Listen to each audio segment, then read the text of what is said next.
Get your hands off me. I have every right to be on this flight. A man is publicly shamed, accused, and physically dragged off an airplane like a criminal. The flight attendant smirks. An arrogant passenger laughs, and the security guards feel powerful. They all judged him by the color of his skin and his casual clothes. But they made one catastrophic mistake. They did not just provoke a passenger. They interfered with a federal investigation. In exactly 8 minutes, these security officers would not only lose their jobs, but face federal charges that would haunt them forever. The flight attendant's career would end. The smug businessman would watch his reputation crumble, and the airline itself would become the center of a nationwide reckoning. But in their arrogance, as they forcibly removed Dominic Reynolds from his seat, they had no idea they were committing a federal offense against one of the FBI's top undercover agents. Stay tuned to witness the moment when raw prejudice collides with absolute authority, when those who abuse their power suddenly find themselves powerless. This is not just a story of mistaken identity. It is what happens when bias meets badge. The low hum of the Boeing 777 engines was a familiar symphony to Dominic Reynolds. At 42, he had spent almost as many hours in the air as he had in FBI field offices over his 15-year career. Today, however, was different. This was not a bureau assignment. This was personal. Dominic leaned his head against the cool plastic of the window frame in row 24, the vibrations of the massive engines a steady pulse against his skull. Outside the tarmac of JFK International was a chaotic ballet of ground crews, baggage carts, and fuel trucks, all moving with a purpose that felt alien to the turmoil in his own heart. The text from his sister had been stark and terrifying. "Mom's in the hospital. It's her heart again. The doctors are saying you should come right away, Dom." He had booked the first available flight, Transnational Airlines Flight 847 to Denver, a 4-hour journey crammed into seat 24B, a middle seat in the economy cabin. He did not mind. For all his high-level clearances and access, Dominic preferred anonymity. He wore a simple gray hoodie over a plain black t-shirt, comfortable jeans, and worn-in sneakers.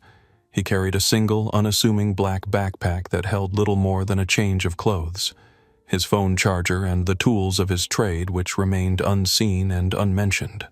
To the world, he looked like a teacher, perhaps, or a graphic designer, anything but what he was, one of the Bureau's most effective undercover operatives, specializing in domestic terrorism investigations. His current case, the infiltration of the Sovereign Patriot Alliance, a growing militia group with violent intentions, had been building for 11 months. His testimony, scheduled for next week, would dismantle their entire operation. But none of that mattered now. All that mattered was getting to Denver, to Eleanor Reynolds, the 72-year-old woman whose strength and wisdom had guided him through a childhood in Baltimore's toughest neighborhoods, through college at Howard University, and ultimately to Quantico. The woman who had taught him that dignity was not just about how others treated you, it was about how you carried yourself when they did not. Dominic had learned early to be two things at once, vigilant and invisible, to observe without being observed, to absorb information while giving away nothing. These skills had served him well at the Bureau, particularly in his undercover work. Today they would serve him on Transnational Airlines Flight 847, though he did not know it yet. He just wanted to be a ghost on this flight, to close his eyes and let the miles dissolve until he could be by his mother's side. He checked his watch. The flight was scheduled to depart in 20 minutes. He had already notified his handler about the family emergency. The Bureau had been understanding, they always were when it came to family matters. What Dominic did not know, as he settled into the cramped middle seat, was that this routine flight would soon become anything but routine, and that the skills that made him an exceptional agent would be tested not in the field, but at 30,000 feet. Transnational Airlines prided itself on efficiency, not comfort. Flight 847's economy section made this philosophy abundantly clear. The seats were arranged in a 3-4-3 configuration, each barely 17 inches wide, with 30 inches of pitch mathematical dimensions that translated to human discomfort over any flight longer than an hour. Dominic's knees nearly touched the seat in front of him, and his shoulders were too broad for the narrow confines of seat 24B. On his left by the window in 24A, a young woman with curly brown hair had already put on noise-canceling headphones and opened a laptop displaying complicated spreadsheets. On his right, the aisle seat 24C remained blissfully empty as boarding continued. The cabin hummed with pre-flight activity. Flight attendants moved efficiently through the narrow aisles, checking overhead bins and responding to passenger requests. The air smelled of recycled oxygen coffee and the faint chemical scent of industrial cleaning products. Announcements crackled over the PA system, first in English, then Spanish, welcoming passengers to Flight 847 bound for Denver, Colorado. Dominic observed it all with professional detachment. The airplane was a microcosm of society he had always thought. A temporary community with its own unwritten rules, hierarchies, and tensions. First-class passengers received their pre-departure beverages. Business class settled into their wider seats with extra legroom. And in economy, people from all walks of life negotiated the small inconveniences and indignities of modern air travel. A family with young children struggled to find overhead space for their carry-ons. An elderly couple helped each other with their seatbelts. Two businesswomen compared notes on their upcoming presentation. And through it all, the flight attendants maintained tight smiles and practiced efficiency, their eyes constantly scanning for potential problems. One of these flight attendants caught Dominic's attention. Tall, with blonde hair pulled back in a tight bun, she moved through the cabin with an air of authority that seemed to go beyond her role. Her name tag read Amanda. Something about her demeanor, the way her smile did not reach her eyes, the way she seemed to evaluate each passenger with a quick up-and-down glance, triggered Dominic's professional instincts. He had learned to read people to sense the subtle differences between normal vigilance and unwarranted suspicion. The flow of boarding passengers began to slow. Dominic breathed a small sigh of relief as it appeared the middle seat might remain empty, a small comfort on what promised to be a stressful day. Then a loud voice cut through the cabin noise. "Excuse me. Coming through 24C, that is me. Pardon me, excuse me." A large man in an expensive charcoal suit pushed his way down the aisle, pulling a leather carry-on that looked like it cost more than some people's monthly rent.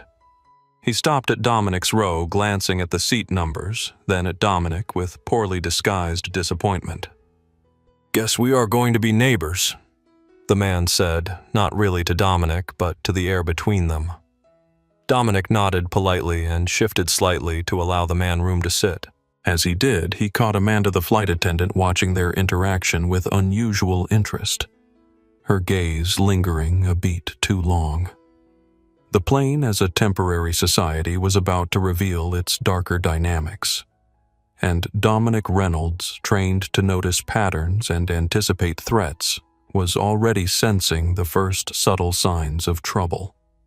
The man in 24C settled heavily into his seat, immediately claiming both armrests with a sense of entitlement that required no verbal declaration. He was in his mid-40s with the artificial tan of someone who spent more time in boardrooms than outdoors. His watch, a Rolex Submariner, gleamed ostentatiously as he checked the time and sighed loudly. "Bradley Wilson," he announced, unprompted, extending his hand toward Dominic without actually looking at him. "Wilson Financial Strategies. We are closing a major deal in Denver tomorrow. Should have been in first class, but my assistant screwed up the booking." Dominic shook the man's hand briefly. "Dominic," he replied simply, not offering his last name or profession. Bradley's gaze flickered over Dominic's hoodie and jeans with thinly veiled disapproval before he turned his attention to his phone, tapping aggressively at the screen. "Cannot believe they cram us in like cattle back here," Bradley continued, still not looking at Dominic. "Some of us have important business to conduct." The implication hung in the air, unspoken but clear. Some of us not you. In the galley at the front of the economy section, Amanda Lawson was conducting a pre-flight briefing with the other flight attendants. At 48, she had been with Transnational for 23 years, long enough to remember when the job was still called stewardess, and the industry still held some glamour. Now it was all about efficiency, security, and managing increasingly disgruntled passengers in increasingly confined spaces. "Remember, we have a full flight today," she told the younger flight attendants, her voice crisp with authority. "Security is our priority. If anyone gives you trouble, do not hesitate to inform me or the captain immediately." Her gaze drifted down the aisle to seat 24B to the black man in the hoodie sitting next to the obviously important businessman. Something about the contrast troubled her. In her experience, people usually sat with their own kind. Business people with business people, families with families. This juxtaposition felt off. "James," she addressed a male flight attendant in his early 30s. "Keep an eye on row 24. Something does not feel right." James Peterson nodded, though his expression suggested confusion. "What specifically am I looking for?" Amanda's lips tightened. "Just anything suspicious. Trust me, I have been doing this long enough to sense when something is not right." In the cockpit, Captain Michael Roberts, 52, was running through his pre-flight checks with methodical precision. 28 years as a commercial pilot had taught him to trust his instruments, his training, and his crew in that order. The passengers were not his concern beyond their safety. Their comfort, their disputes, their individual stories, those were for the cabin crew to manage. His domain was the flight deck and the complex machinery that would carry 283 souls safely through the sky. "Transnational 847, you are cleared for pushback." The ground controller's voice crackled through his headset. "Roger that, ground.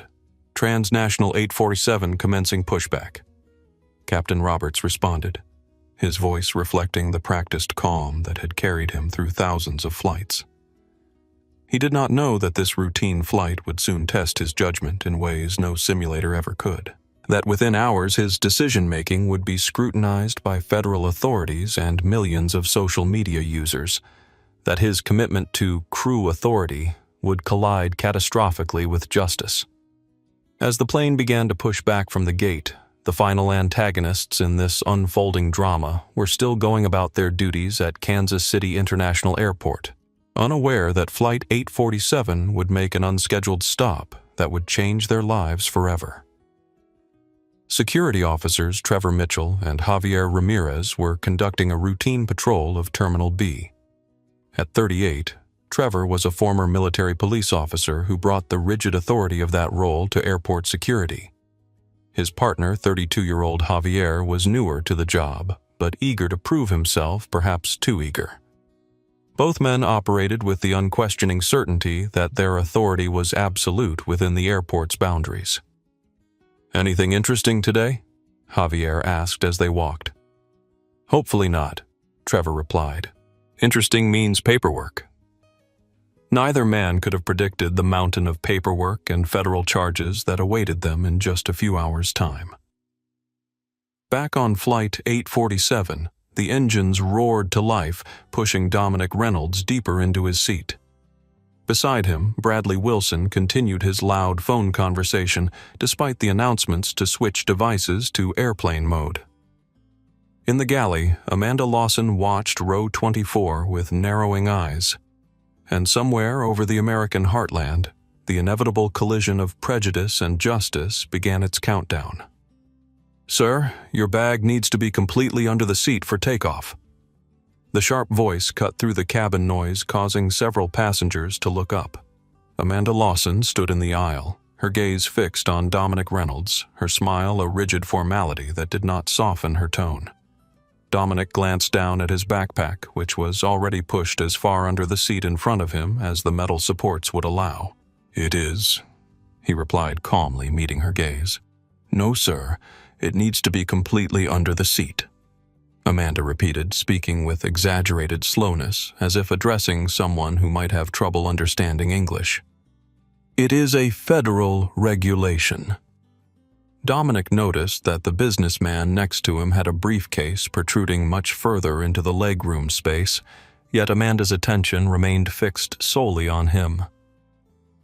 "I understand the regulation," Dominic said evenly, "but the bag will not physically go any farther." He demonstrated by gently pushing the bag again, showing how it was blocked by the seat support. Amanda's expression tightened. "Perhaps you should have checked it if it is too large for the space."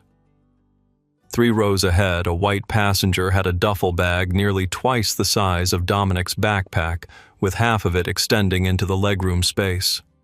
Amanda had walked past it without comment.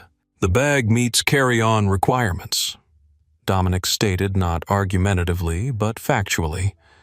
"It is as far under as it can go." Bradley Wilson shifted beside him, sighing dramatically and checking his Rolex again.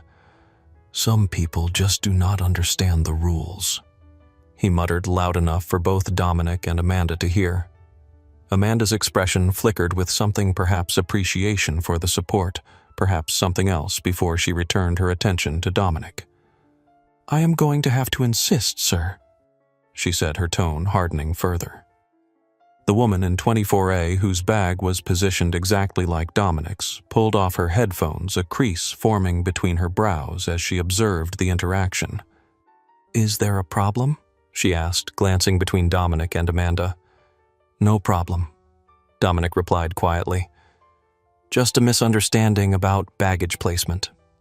Amanda's posture stiffened. "There is no misunderstanding. The rules are clear."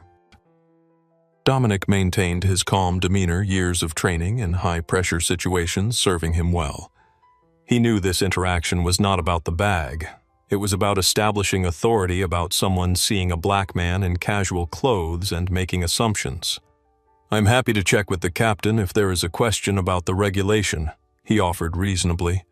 "Or perhaps your colleague could provide a second opinion." He nodded toward James, who was watching the interaction from nearby. The mention of involving others seemed to give Amanda pause. She glanced around, suddenly aware of the attention the interaction was drawing from surrounding passengers. "I will return to check again before takeoff," she said finally, the words carrying an unmistakable warning. She moved on, but not before giving Dominic's row one last scrutinizing look. Bradley immediately took the opportunity to spread out further his elbow, now firmly occupying the shared armrest, pushing against Dominic's space. "These flight attendants have a tough job," Bradley commented, though his tone suggested no real sympathy. "So many people these days just do not respect authority." The subtext was clear: people like you. Dominic chose not to engage, instead taking out his phone to send a quick text to his sister before airplane mode would be required. "Still on schedule. Should land by 4 p.m. your time. How's Mom?" The reply came quickly. "Stable for now. Doctor wants to talk when you get here. Love you." Dominic felt a tightening in his chest that had nothing to do with the cramped airplane seat. He thought of his mother, the strongest person he had ever known, lying in a hospital bed. He thought of the distance still between them. And he thought of this case waiting for him after this family crisis, the testimony that could put dangerous people behind bars. The petty indignities of this flight were just noise. He had navigated far worse in both his personal and professional life. But as the plane accelerated down the runway and lifted into the sky, he could not shake the feeling that Amanda Lawson was not finished with him. Something in her gaze suggested that for her, his very presence was a problem to be solved. Beside him, Bradley Wilson finally ended his call as the plane climbed through the clouds. The man reclined his seat to its maximum extent, not much in economy, and closed his eyes, apparently intending to sleep. But not before muttering, "Wake me when they serve drinks. I need a proper scotch after dealing with this seating situation." The woman in 24A caught Dominic's eye and gave a small apologetic smile before returning to her laptop, a silent acknowledgement of the unfairness she had witnessed. Dominic settled back, breathing deeply and centering himself. The plane leveled off at cruising altitude, the seatbelt sign dinged off, and the cabin began to settle into the routine of flight.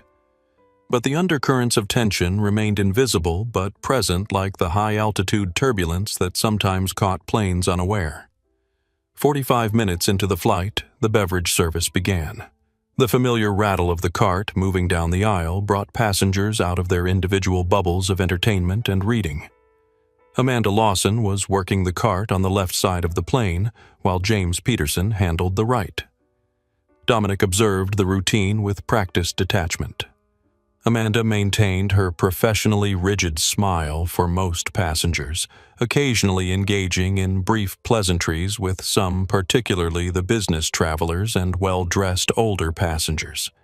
It was subtle but unmistakable to someone trained to notice behavioral patterns. The cart approached row 24.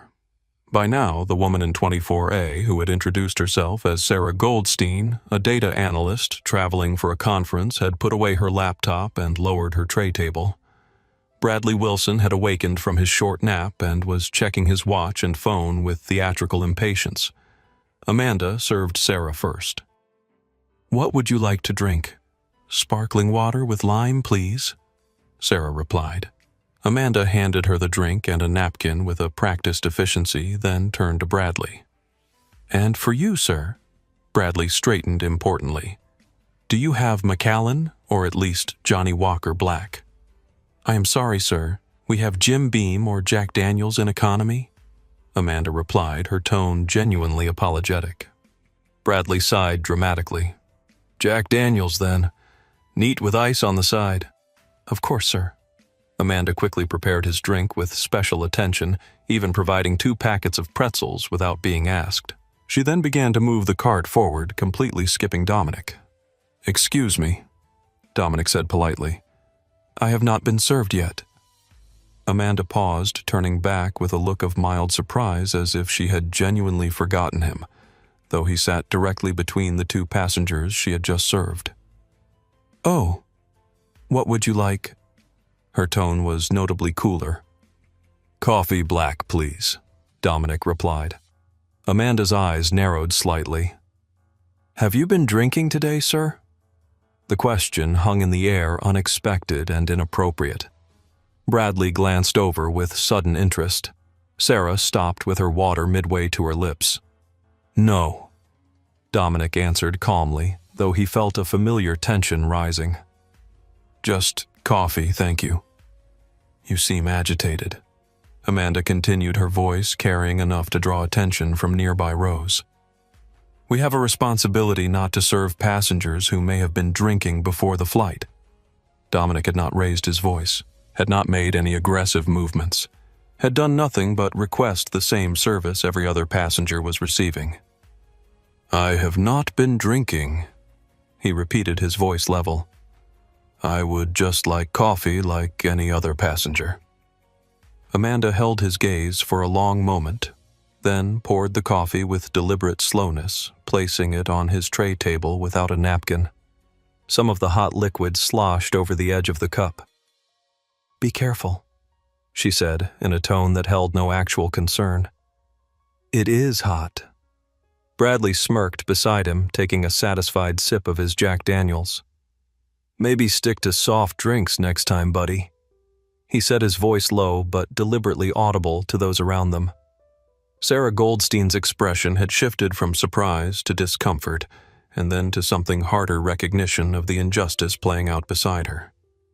She reached into her bag and pulled out a pack of tissues, quietly offering one to Dominic to clean up the spilled coffee. "Thanks," Dominic said, simply accepting the tissue. "That was completely inappropriate," Sarah said, not bothering to lower her voice, her eyes on Amanda's retreating form. "You should report her." Dominic dabbed at the spilled coffee. "It is fine." "It is not fine," Sarah insisted. "She just racially profiled you in front of an entire plane." Bradley shifted uncomfortably beside them. "Oh, please," he interjected.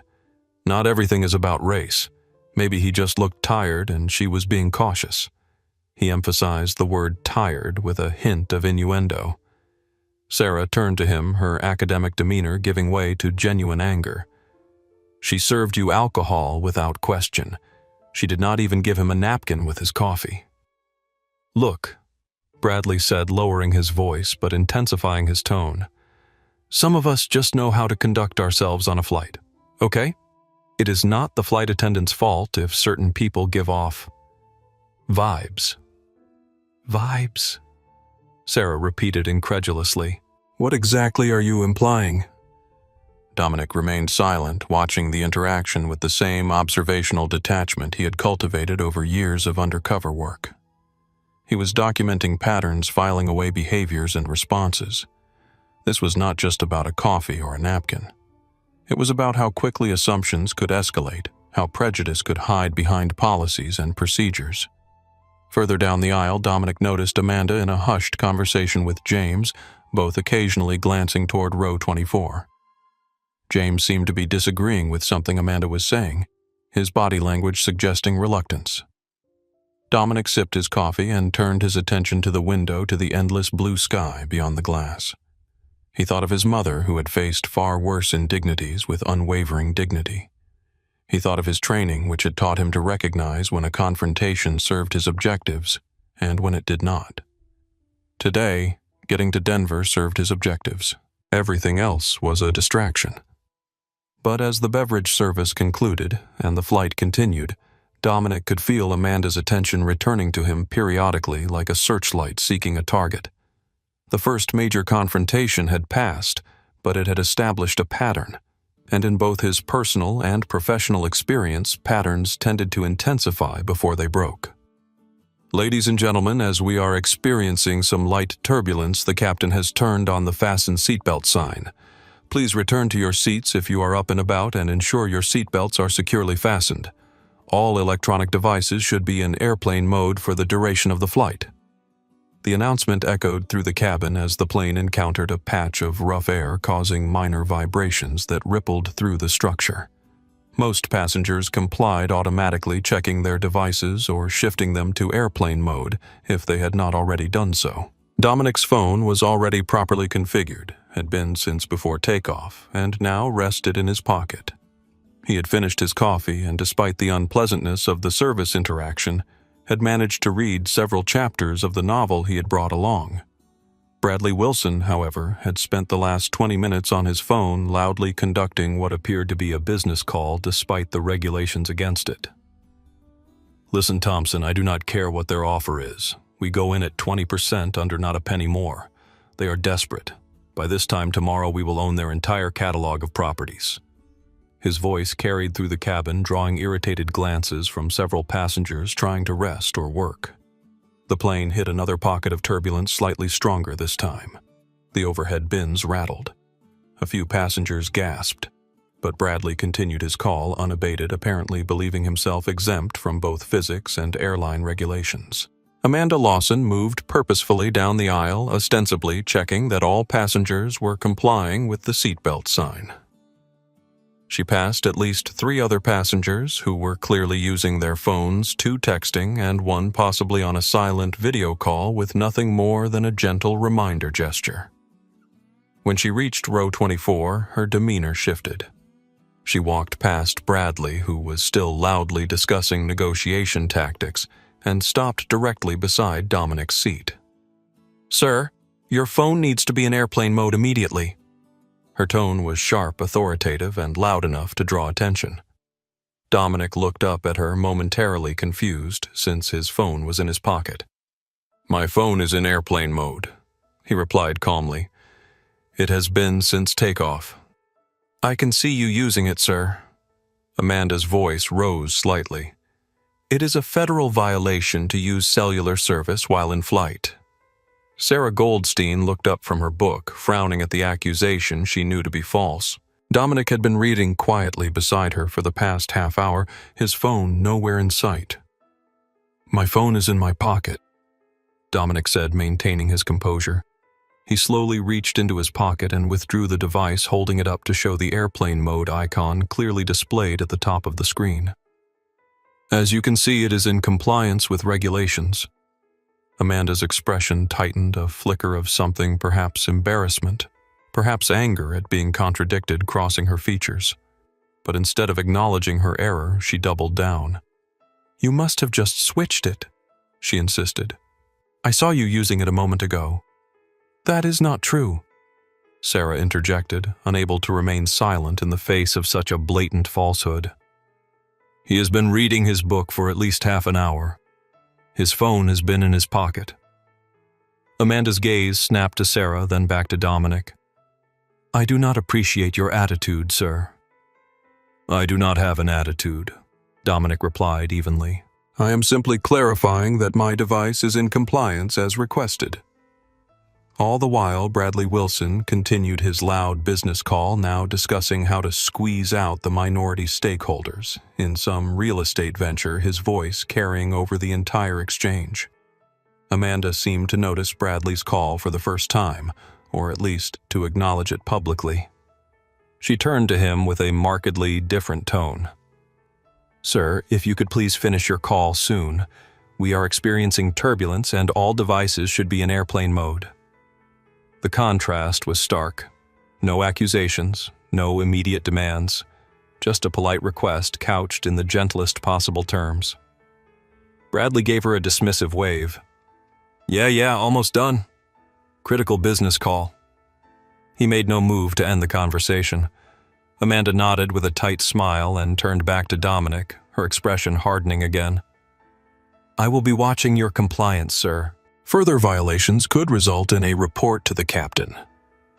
With that, she moved on, continuing her check of the cabin, but not confronting any other passengers using phones, several of whom were doing so openly. Sarah shook her head in disbelief. "That was unbelievable," she whispered to Dominic. "She completely ignored the actual violation happening right next to you." Dominic nodded slightly, but said nothing. He had seen this pattern before, not just on planes, but in stores, on streets and restaurants. The automatic assumption of guilt, the higher standard of compliance, the disbelief when presented with evidence to the contrary. "You should complain." Sarah continued her academic's precision, giving way to genuine indignation. "This is textbook discrimination." "Complaining mid-flight rarely improves the situation," Dominic replied quietly. The wisdom came from experience, both personal and professional. Bradley finally ended his call with a loud, "We will crush them tomorrow. Book the steakhouse for 8. He turned to Dominic with a smirk. "Having trouble with the rules again." Dominic did not take the bait. He simply returned to his book, but his trained mind was cataloging every interaction, every inconsistency in treatment. Not because he planned to make an issue of it, he had far more important concerns waiting in Denver, but because observation was second nature after years at the Bureau.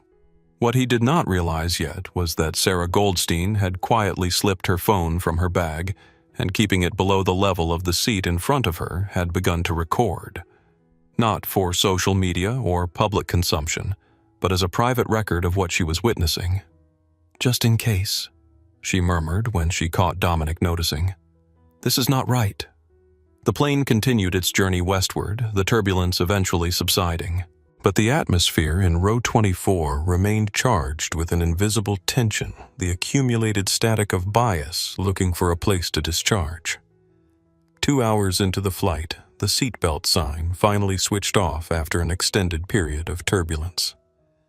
A collective shifting rippled through the cabin as passengers stretched cramped limbs and contemplated visits to the lavatories. A small queue quickly formed in the aisle. Dominic had been waiting patiently for this opportunity. The coffee he had consumed earlier had long since made its presence known, and the extended seatbelt sign had forced him to practice the bladder control techniques he had learned during surveillance operations. Now, with the sign off and the aisle clearing slightly, he prepared to make his move.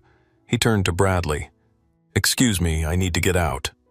Bradley sighed dramatically, as if being asked to move was an unreasonable imposition rather than a basic courtesy of air travel. He made a show of closing his laptop, removing his headphones, and gathering his items before standing to let Dominic pass. "Do not take too long," he said. "I have got work to finish before we land." Dominic stepped into the aisle and made his way toward the rear lavatories. Both were occupied with 3 people already waiting. He stood at the end of the informal queue, maintaining the expected distance for privacy and comfort. Amanda Lawson emerged from the galley area, pushing a cart of snacks for purchase. Her gaze swept the aisle, pausing when she spotted Dominic among those waiting. She left the cart and approached with swift determination. "Sir, you need to return to your seat immediately," she said, her voice carrying over the ambient noise of the cabin. Dominic gestured toward the lavatory queue. "I am waiting to use the restroom. The captain is expecting more turbulence soon. Return to your seat now, please." Her tone left no room for discussion, though the seatbelt sign remained off and no announcement had been made. "I have been waiting for the seatbelt sign to turn off for nearly an hour," Dominic explained reasonably. "I will be quick." Amanda's posture stiffened. "This is not a negotiation. Return to your seat." Dominic noticed that none of the other waiting passengers were being asked to leave the queue. In fact, a white businessman from first class had just walked past them all to use the forward lavatory without any comment from Amanda. "Is there a reason I am being singled out?" Dominic asked, keeping his voice level. "There are several other passengers waiting. Are you refusing to comply with crew member instructions?" Amanda's voice rose slightly, drawing attention from nearby passengers. "That is a federal violation, sir." Bradley Wilson had left his seat and now stood a few rows away, watching the exchange with undisguised interest. "Having more trouble with the rules?" he called out loud enough for several rows to hear. Dominic remained calm, though he felt the familiar tension that came with being unfairly targeted. "I am not refusing anything. I am simply asking why I am being asked to return to my seat while other passengers are permitted to wait." A middle-aged woman in the queue nodded in agreement. "We are all waiting here. The seatbelt sign is off." Amanda ignored her, focusing intently on Dominic. "Return to your seat now, or I will need to inform the captain." At that moment, James Peterson appeared from the forward cabin. He took in the situation with a quick glance and approached Amanda. "Amanda," he said quietly, "the captain has not called for the seatbelt sign. We are in smooth air right now." Amanda turned to him, speaking in a hushed but intense tone. "This passenger has been problematic since boarding. He is creating a disturbance." Dominic stood perfectly still, saying nothing. He was not raising his voice, not gesturing, not doing anything that could reasonably be construed as creating a disturbance. He was simply standing in line for the bathroom like several other passengers. James looked uncertain. "He seems to be just waiting for the lavatory."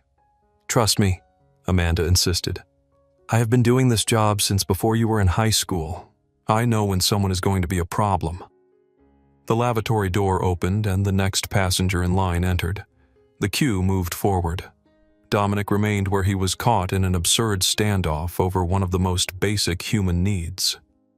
"I really just need to use the restroom," he said quietly to James. "Then I will return directly to my seat." James seemed about to respond when Bradley Wilson stepped closer, inserting himself into the situation with the confidence of someone accustomed to having his opinion valued. "Listen, buddy," he said to Dominic, though he was performing for the small audience that had formed. "When the flight attendant gives you an instruction, you follow it. It is not that complicated. Some people just do not know how to act on a plane." Several emotions flashed across James's face: discomfort, uncertainty, and something that might have been shame. But before he could speak, Amanda seized the moment. "Thank you, sir," she said to Bradley. "It is refreshing to have passengers who understand the importance of following crew instructions." The second lavatory door opened. The line moved again. Now only one person stood between Dominic and the facilities he urgently needed. Dominic made a decision. "I understand your concern," he said to Amanda, his voice steady, "but I have been waiting for the lavatory for some time now. I will be very quick and then return directly to my seat." It was not a confrontation. It was a statement of basic human need and reasonable intent. Amanda's face flushed. Are you refusing a direct instruction from a flight crew member? I am going to use the restroom and return to my seat. Dominic replied, his voice still calm but firm. The last passenger ahead of him entered the lavatory. Now Dominic stood at the front of the queue. James, Amanda said sharply, go inform the captain that we have an uncooperative passenger. I want his decision on how to proceed. James hesitated, clearly uncomfortable with the escalation of what should have been a non-event. Amanda, maybe we should… Go, she cut him off. Now. As James reluctantly headed toward the cockpit, the lavatory door opened. Dominic, maintaining eye contact with Amanda, simply said, "Excuse me," and entered the small compartment, closing and locking the door behind him. Inside the tiny space, he took a deep breath, centering himself. This situation was spiraling from absurd to potentially dangerous. He knew from his FBI training and experience how quickly these situations could escalate, how a minor confrontation could become a major incident, especially in the confined space of an aircraft cabin. He used the facilities quickly and efficiently, washed his hands, and prepared to return to his seat as promised. When he opened the door, he found Amanda waiting directly outside with Bradley Wilson hovering nearby. "The captain would like to speak with you," Amanda said, her tone suggesting she had won some victory. "After I returned to my seat, as I said I would," Dominic replied, stepping past her and moving down the aisle. As he approached row 24, he noticed Sarah Goldstein watching intently, her phone held low but clearly recording. Several other passengers were watching as well, some with confusion, others with the uncomfortable expression of people witnessing an injustice but uncertain how to respond. Dominic slid back into his seat, nodded a quiet thanks to Sarah, and waited for whatever came next. He had faced far more dangerous situations in his FBI career, but few as pointlessly provocative as this one. Amanda and Bradley remained in the rear of the plane, engaged in a hushed but animated conversation. From his training in reading body language, Dominic could tell they were discussing him. Amanda gesturing in his direction, Bradley nodding with inappropriate familiarity for a passenger speaking to a crew member. James returned from the cockpit, his expression troubled. He joined Amanda and Bradley briefly before all three looked toward row 24. Something was being decided, something that had nothing to do with airline safety and everything to do with power prejudice and the dangerous assumptions people make based on appearance. Dominic took a deep breath and prepared for what would come next. Whatever happened, he would maintain his dignity. His mother had taught him that much.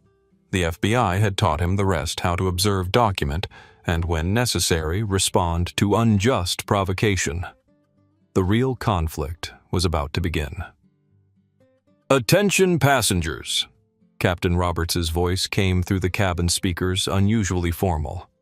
"This is your captain speaking. We are monitoring a situation in the cabin that requires our attention. Please remain in your seats with your seat belts fastened until further notice. We appreciate your cooperation." A murmur of concern rippled through the cabin. Passengers exchanged confused glances. Some who had been dozing woke and looked around, trying to identify the situation referenced. Dominic remained still, his expression neutral, though he knew with certainty that he was the situation. He had experienced this before: the weaponization of authority against the innocent, based on nothing more than appearance and assumption. Amanda Lawson and James Peterson appeared at the front of the economy section. Amanda walked purposefully down the aisle, James trailing behind with visible reluctance. They stopped at row 24, and Amanda addressed Dominic with a voice loud enough to be heard several rows in each direction. "Sir, multiple passengers have reported that you have been making threatening gestures and comments. The captain needs to speak with you." The accusation hung in the air, so blatantly false that several nearby passengers visibly reacted with surprise. Dominic kept his voice level. "That is not true. I have not threatened anyone." Amanda's expression hardened. "We have witnesses who say otherwise." "Who?" Sarah Goldstein interjected, unable to contain herself. I have been sitting next to him the entire flight. He has not threatened anyone. Ma'am, please stay out of this, Amanda responded without looking at her. This is a security matter. Bradley Wilson, who had returned to his seat during the captain's announcement, now shifted to face Dominic, his expression a mixture of smugness and faux concern. I tried to warn you to follow the rules, he said, his voice pitched to Carrie. Some people just do not know how to behave on a plane. Understanding dawned on Dominic. Bradley was not just an entitled passenger. He was actively colluding with Amanda, providing the witness she needed for her fabricated security threat. I have not made any threatening gestures or comments, Dominic stated firmly, addressing not just Amanda, but the surrounding passengers. This accusation is completely false. James Peterson looked increasingly uncomfortable. He leaned toward Amanda, speaking in a low voice. Amanda, I have not received any passenger complaints about threats.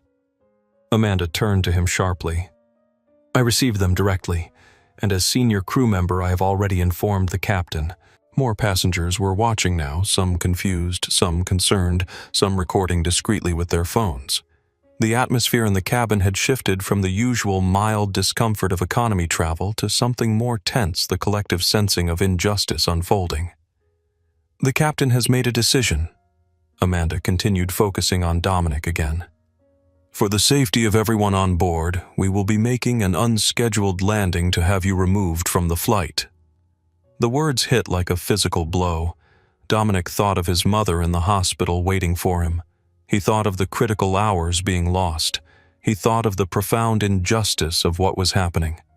This is completely unreasonable, he said, his voice still controlled but firm. I have done nothing wrong. I have not threatened anyone. I have not violated any regulations. This is discriminatory treatment, and it is unacceptable. Are you refusing to cooperate? Amanda's tone suggested she was almost hoping for such a refusal. I am stating facts, Dominic replied. I have a right to travel without being falsely accused. I have a family emergency in Denver, and this delay could have serious consequences. Bradley Wilson scoffed. Everyone has an excuse. The rules apply to everyone. Sarah Goldstein had had enough. What rules? She demanded, her voice rising with genuine anger. He has not broken any rules. I have been sitting right here the entire time. Other passengers began to speak up as well. I did not see him threaten anyone, called a woman 3 rows back. He has been quiet the whole flight, added a man across the aisle. Amanda ignored them all. Sir, the decision has been made. We will be landing in Kansas City in approximately 20 minutes. You can either proceed cooperatively, or we can have security remove you upon landing. The choice is yours. Dominic weighed his options quickly, as he had been trained to do in crisis situations. He could reveal his FBI credentials, now potentially ending this farce immediately, but doing so would compromise years of training in maintaining cover and potentially impact the case he had been building. More importantly, it would let Amanda and Bradley escape the consequences of their actions, consequences they deserved to face not because of his position, but because what they were doing was fundamentally wrong. I will comply under protest, he said finally. But I want it on record that these accusations are false, discriminatory, and potentially illegal. Noted, Amanda replied with a thin smile that suggested his protest would go nowhere. As she and James moved back toward the front of the cabin, Dominic could hear the whispers, see the uncomfortable glances, feel the weight of yet another injustice added to the countless ones he had experienced throughout his life. Sarah leaned toward him, her voice low and intense. This is outrageous. I have been recording everything. I will be your witness. They cannot just throw you off a plane for being black. Thank you, Dominic replied quietly. But be careful. They might try to confiscate your phone. Sarah nodded, slipping her phone into an inner pocket of her jacket. I have been sending the clips to my cloud storage as we go. They are already saved. Bradley Wilson pretended to focus on his laptop, but Dominic could see the satisfaction in his posture and the slight upturn at the corner of his mouth. He had participated in this injustice willingly, perhaps even eagerly.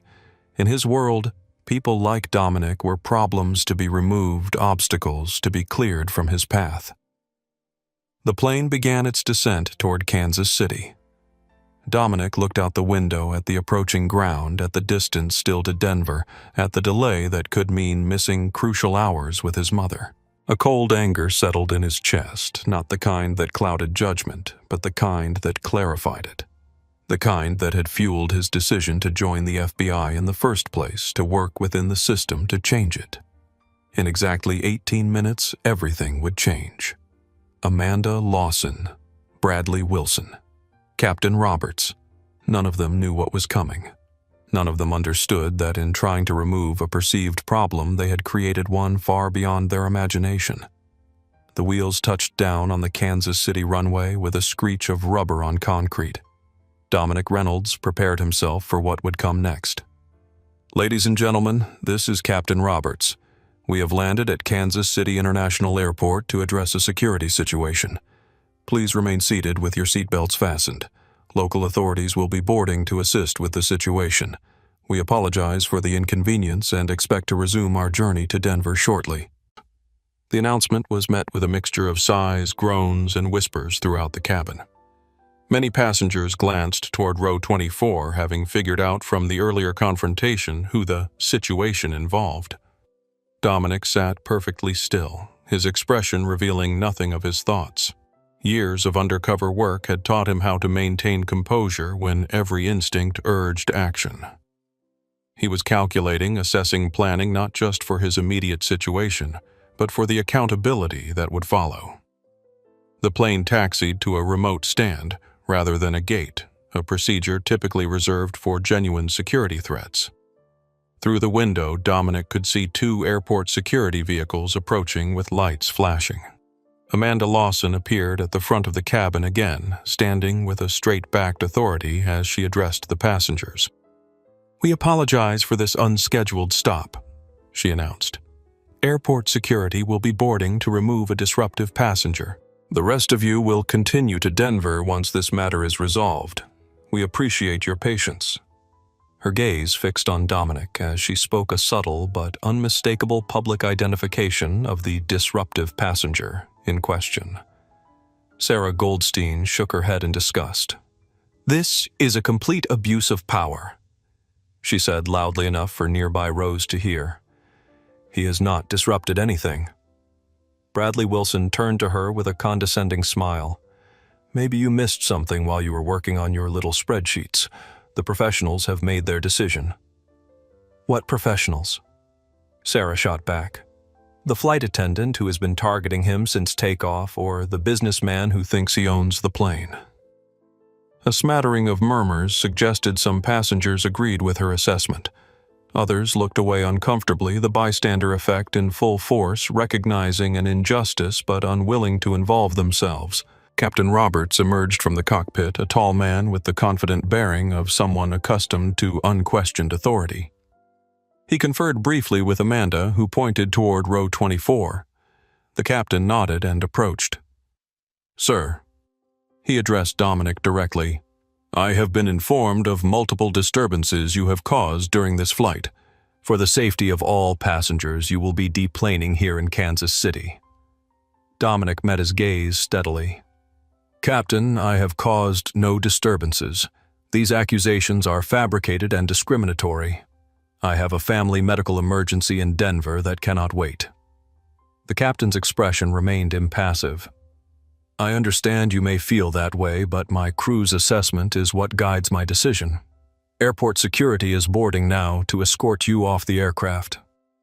"Your crew's assessment is biased and false," Dominic replied, his voice firm but controlled. "I am being removed because of how I look, not because of anything I have done." Captain Roberts stiffened slightly. "I am not going to debate this. The decision is final." "At least check with other passengers," Sarah interjected. "I have been sitting right here. He has done absolutely nothing wrong." The captain glanced at her briefly. "Ma'am, We rely on our trained crew to assess security situations. It is not a democratic process. From further back in the cabin, a male voice called out, "I have been watching too. The man has not done anything." Another passenger, a woman in her 60s, added, "This whole thing seems very suspicious. Why is he being singled out?" Captain Roberts raised a hand for silence. "I understand your concerns, but the safety of this aircraft is my responsibility. My decision stands." The forward cabin door opened and 2 airport security officers boarded, one white, one Hispanic, both with the rigid posture of men who expected immediate compliance with their authority. The white officer, whose name tag read Mitchell, approached Captain Roberts. "We understand you have a situation requiring passenger removal." "Yes," the captain confirmed. "Row 24, middle seat. The passenger has been disruptive and uncooperative with crew instructions." Officer Mitchell nodded and moved down the aisle toward Dominic, followed by his partner, Officer Ramirez. The cabin had grown unusually quiet, the tension palpable as passengers watched the scene unfold. Mitchell stopped beside row 24. "Sir, you need to gather your belongings and come with us." Dominic looked up at him calmly. "I would like to speak with a supervisor before I am removed. These accusations are false." "That can be addressed at the terminal," Mitchell replied. "Right now you need to comply with the captain's decision to have you removed." "I have done nothing to warrant removal," Dominic stated firmly. "This is discriminatory treatment based on my appearance. I have a family emergency in Denver that cannot wait." Mitchell's expression hardened. "Sir, this is not optional. Either you come with us voluntarily or we will have to use necessary force. Which is it going to be?" The ultimatum hung in the air. Dominic knew his options were narrowing. He could reveal his FBI credentials now, but something deeper held him back. This was not just about him anymore. It was about a pattern of behavior that affected countless others who did not have a badge to protect them. What was happening to him now had happened to thousands of others who had no recourse, no protection, no justice. "I will come," Dominic said finally. "But I want it on record that I am being removed without cause and that I believe this is racial discrimination." "Noted," Mitchell replied, clearly uninterested. Bradley Wilson made a show of standing to let Dominic out his expression, a mixture of satisfaction and faux concern. "Should have followed the rules, buddy," he said, just loudly enough for nearby passengers to hear. As Dominic stood to retrieve his backpack from under the seat, Mitchell reached for it. "I need to check the contents before you take it," the officer stated. "My personal items are in that bag," Dominic replied. "There is nothing dangerous inside." "Standard procedure," Mitchell insisted, reaching again. Dominic carefully picked up the backpack himself. "I am happy to open it for inspection, but the bag remains in my possession." Something in his tone, the quiet authority perhaps, gave Mitchell momentary pause. But then the officer's training reasserted itself. "Hand over the bag, sir. Now." Around them, multiple passengers had their phones out, recording the escalating confrontation. Sarah Goldstein stood up despite the seatbelt sign still being illuminated. "This is wrong," she declared loudly. "He has done nothing to deserve this treatment." Officer Ramirez turned to her. "Ma'am, please sit down and fasten your seatbelt. Not until someone explains why this man is being removed when he has broken no rules and threatened no one," Sarah insisted. "Security matter," Ramirez replied curtly. "Sit down." By now, several other passengers were voicing their concerns. A low chorus of objections spread through the nearby rows. Amanda Lawson looked increasingly uncomfortable with the growing resistance. James Peterson stood further back, his expression clearly troubled by what was unfolding. "Last chance," Officer Mitchell said to Dominic. "Hand over the bag and come with us cooperatively." In exactly 6 minutes, these men would understand the gravity of their error. In exactly 6 minutes, everything would change. "I will come with you," Dominic said, his voice steady. "But my bag stays with me." Mitchell exchanged a glance with Ramirez, a silent communication of escalation protocols. Then, with practiced coordination, they moved. "Stop resisting." Officer Mitchell's command echoed through the cabin as he grabbed Dominic's arm. "I am not resisting," Dominic replied calmly, though Mitchell had twisted his arm into an uncomfortable position. "I am simply stating that my bag stays with me." The tension in the cabin had escalated from uncomfortable to alarming. Passengers watched in stunned silence as the two security officers maneuvered in the narrow aisle, positioning themselves on either side of Dominic. "Give me the bag," Mitchell demanded again, reaching for the backpack. "The bag contains important personal items," Dominic explained, still maintaining his composure. "I am happy to open it for inspection, but it needs to remain in my possession." What he could not say, what he would not say yet, was that the bag contained his FBI credentials service weapon and case notes. Items that, if separated from him, could compromise both his identity and national security.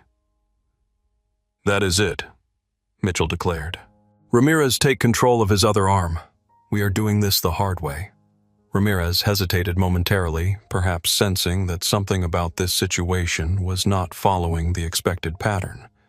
But training and hierarchy won out, and he moved to secure Dominic's left arm. "You are making a serious mistake," Dominic told them, his voice low but clear. "I am asking for a reasonable accommodation to keep my personal property with me. That is not resistance." Mitchell tightened his grip.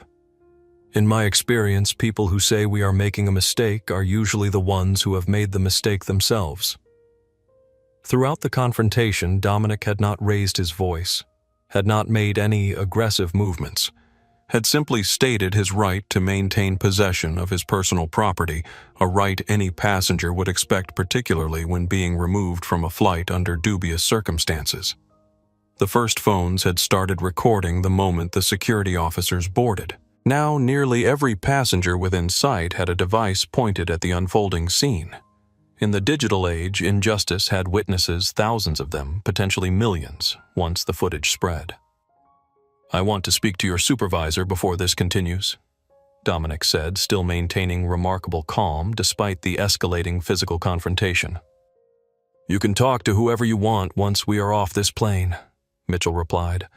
"Right now, you are coming with us." He nodded to Ramirez. "On 3. 1, 2. Stop." Sarah Goldstein had stood again, her voice cutting through the tension. "This is wrong. You cannot just manhandle someone who has done absolutely nothing. Ma'am, interfering with security personnel is a federal offense," Mitchell warned without looking at her. "Sit down now." Several other passengers had begun to vocally object as well. "He is not even resisting," called a man from across the aisle. "Why are they being so aggressive?" asked an older woman, her phone steadily recording. Amanda Lawson's expression had shifted from righteous certainty to growing concern as she witnessed the escalating situation and the passengers' reactions. Captain Roberts remained stoic, but a slight furrow in his brow suggested he might be reconsidering the wisdom of how this was unfolding. Bradley Wilson, perhaps sensing the turning tide, attempted to reassert the narrative. "He has been difficult the entire flight," he announced loudly. "Always arguing with the flight attendants, making people uncomfortable." Sarah rounded on him furiously. "That is a complete lie. You have been the one causing problems." As the verbal confrontation between passengers intensified, Officers Mitchell and Ramirez seized the moment to act. With practiced coordination, they forcibly pulled Dominic from his row, twisting his arms behind his back in a control hold designed for actively resisting subjects, though Dominic had offered no resistance beyond verbal objections. "Stop resisting!" Mitchell shouted again, though it was clearly for the benefit of witnesses rather than a response to any actual resistance from Dominic. "I am not resisting," Dominic replied, his voice steady despite the uncomfortable position. "You are using excessive force against a compliant subject." The professional terminology caught Mitchell off guard momentarily, but he quickly recovered. We will determine what is excessive. Now move toward the exit. As they began to force Dominic up the aisle, his backpack still clutched awkwardly in his restrained hands, the atmosphere in the cabin shifted dramatically. What had begun as uncomfortable observation had transformed into active witnessing of perceived injustice. More passengers called out objections. Several stood from their seats despite the illuminated sign. A young man in his 20s who had been quietly filming suddenly stepped into the aisle ahead of them. Hey, everyone. I am live streaming this on TikTok right now. Over 6,000 people are watching this happen in real time. The information rippled through the cabin, changing the dynamic yet again. This was not just being recorded, it was being broadcast live. The accountability had jumped from future to immediate. Mitchell hesitated, then doubled down. Clear the aisle. This is a security matter. The young man whose name tag from a technology conference read Jordan Wells did not move. My followers want to know why this man is being removed when he is clearly not resisting, and multiple passengers are saying he has done nothing wrong. Ramirez looked increasingly uncertain. Mitchell, maybe we should do your job. Mitchell cut him off sharply. Clear the aisle, he repeated to Jordan. Captain Roberts finally stepped forward. Mr. Wells, please return to your seat. Security personnel need clear access to perform their duties. Jordan reluctantly stepped aside but continued his live stream narrating as he went. The captain is now supporting the removal despite multiple passengers stating that this man has done nothing wrong. Mitchell and Ramirez resumed moving Dominic toward the exit, their grips still unnecessarily tight on his arms. Dominic winced slightly as they twisted him to navigate the narrow aisle, the first sign of discomfort he had shown throughout the confrontation. Sarah Goldstein called out from behind them. I am Sarah Goldstein, Ph.D., MIT. I have been sitting next to this man the entire flight, and I am stating categorically that he has done absolutely nothing to warrant this treatment. This is textbook discrimination. Her academic credentials added weight to her testimony, causing more passengers to vocally support her assessment. The situation was spiraling beyond what Amanda Lawson had anticipated when she first targeted Dominic for removal. As they reached the forward cabin area, James Peterson stepped forward, his expression troubled. Officers, I am a flight attendant on this aircraft and I have not personally witnessed any threatening behavior from this passenger. Amanda whirled on him, her expression furious. James, that is completely inappropriate. But James stood his ground. I am just stating what I have observed, Amanda. Or rather, what I have not observed. Mitchell ignored the dissension among the crew. Keep moving, he ordered Dominic, shoving him toward the aircraft door. Dominic complied, but spoke clearly for the benefit of the many recording devices now trained on him. I am being removed from this flight without cause. I have threatened no one. I have violated no regulations. I have been singled out based on my appearance, and I am now being subjected to excessive force despite offering no resistance. His articulate statement, delivered calmly even while being physically manhandled, resonated through the cabin and across Jordan Wells's live stream, where the viewer count had now jumped to over 12,000 and climbing rapidly. As they reached the aircraft door, Dominic made one final statement to the watching passengers. Remember what you saw here today. This happens to people who do not have witnesses every day. Then they were through the door and onto the jet bridge, momentarily out of sight of the passengers.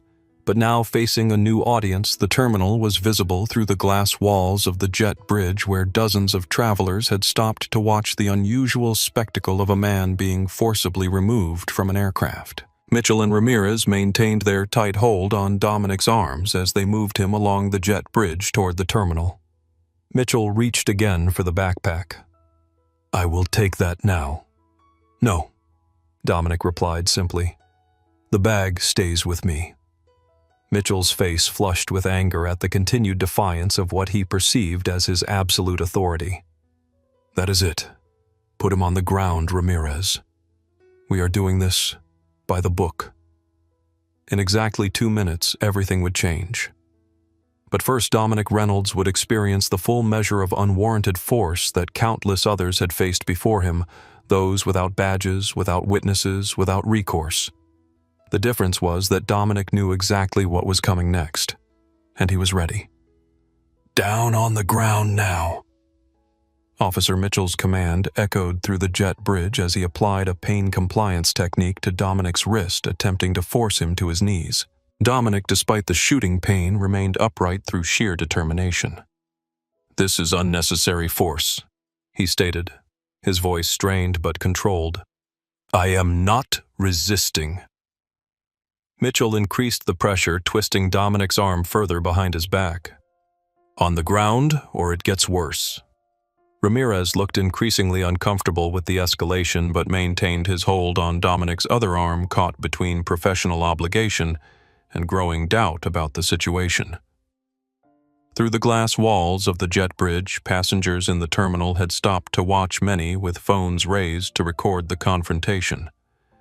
Inside the plane, passengers crowded around the windows, witnessing the excessive force being applied to a man who had shown no aggression.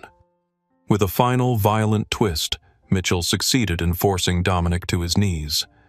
The backpack slipped from his grasp, landing on the floor of the jet bridge beside him. "Finally," Mitchell muttered, reaching for the backpack. "Do not touch that bag." Dominic warned, his tone shifting subtly, a note of authority emerging despite his physically compromised position. Mitchell ignored him, grabbing the backpack and unzipping the main compartment. "Let us see what was so important to—" His words cut off abruptly as he registered the contents. From within the aircraft, Sarah Goldstein had positioned herself in the doorway, continuing to record despite Amanda Lawson's attempts to close the door and isolate the incident. "Get back to your seat," Amanda demanded. "No," Sarah replied firmly. "This is wrong and everyone needs to see it." On the jet bridge, Mitchell had frozen his hand inside Dominic's backpack. The color drained from his face as he withdrew. Not contraband, not a weapon, but a leather wallet with a distinctive gold emblem clearly visible. "Ramirez," he said, his voice suddenly hoarse. "Let him go, now." Ramirez, confused by the abrupt change, looked at his partner. "What? Let him go?" Mitchell enunciated each word carefully, holding up the wallet so Ramirez could see the FBI shield and identification clearly displayed. Ramirez immediately released his hold on Dominic's arm, stepping back as if burned. "Oh, shit." Dominic rose slowly to his feet, straightening his hoodie with a dignity that belied the violence he had just endured. He held out his hand for his credentials. "Special Agent Dominic Reynolds, Federal Bureau of Investigation," he stated, his voice carrying clearly to everyone within earshot, including the growing audience in the terminal and the passengers still watching from the aircraft. "You have just assaulted a federal officer in the performance of his duties." The transformation was immediate and stark. Mitchell's aggressive confidence evaporated, replaced by a sickly pallor.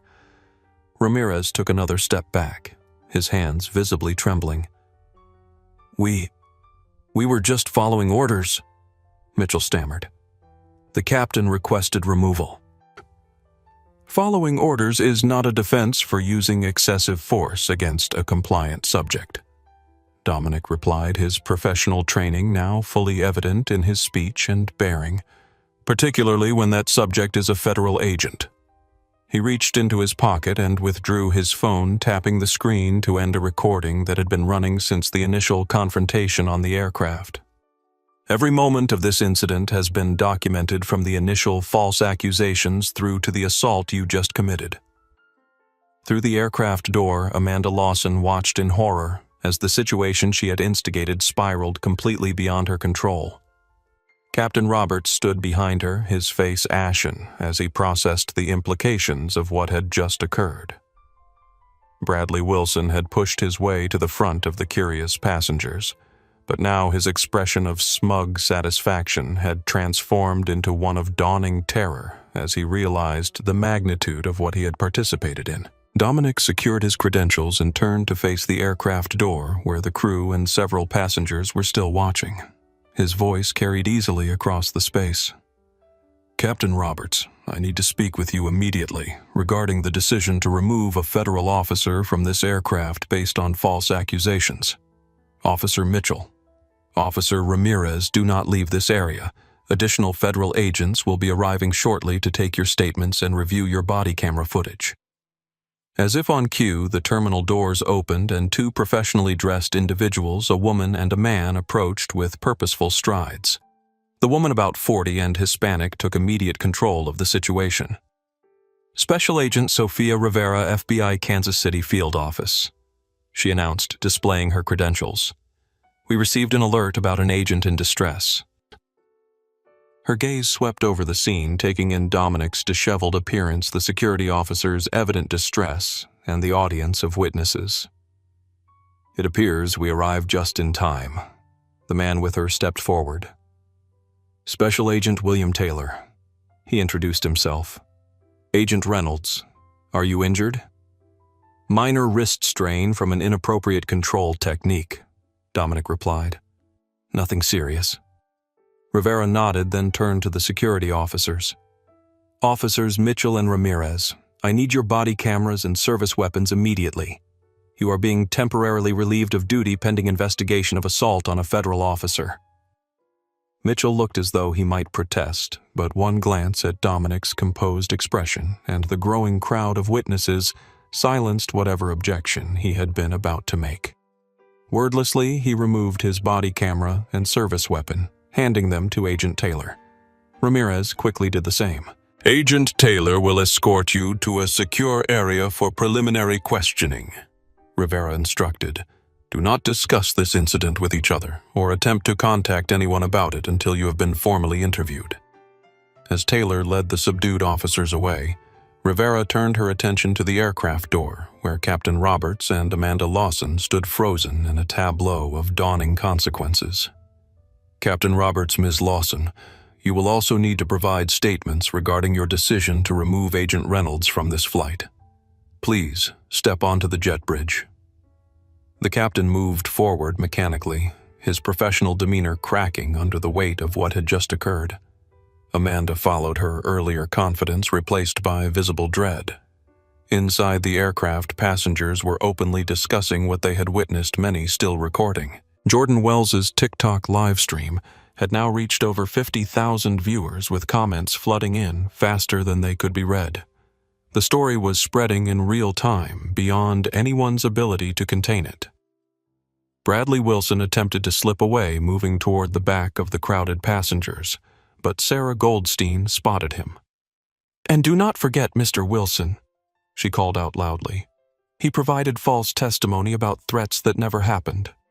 Agent Rivera's sharp gaze found Bradley in the crowd. "Mr. Wilson, please join us on the jet bridge as well." Trapped by circumstance and witnesses, Bradley had no choice but to comply. He shuffled forward, avoiding eye contact with everyone, especially Dominic. As the key participants assembled on the jet bridge, Dominic addressed the remaining passengers still watching from the aircraft door. "I apologize for the delay in your journey. I assure you this matter will be resolved as quickly as possible so you can continue to your destination." His composed professionalism in the face of what he had just endured struck many of the witnesses powerfully.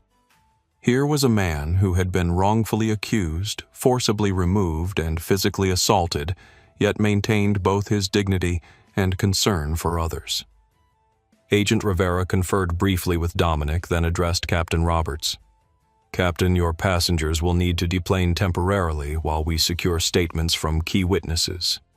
We will work with airline representatives to minimize the delay."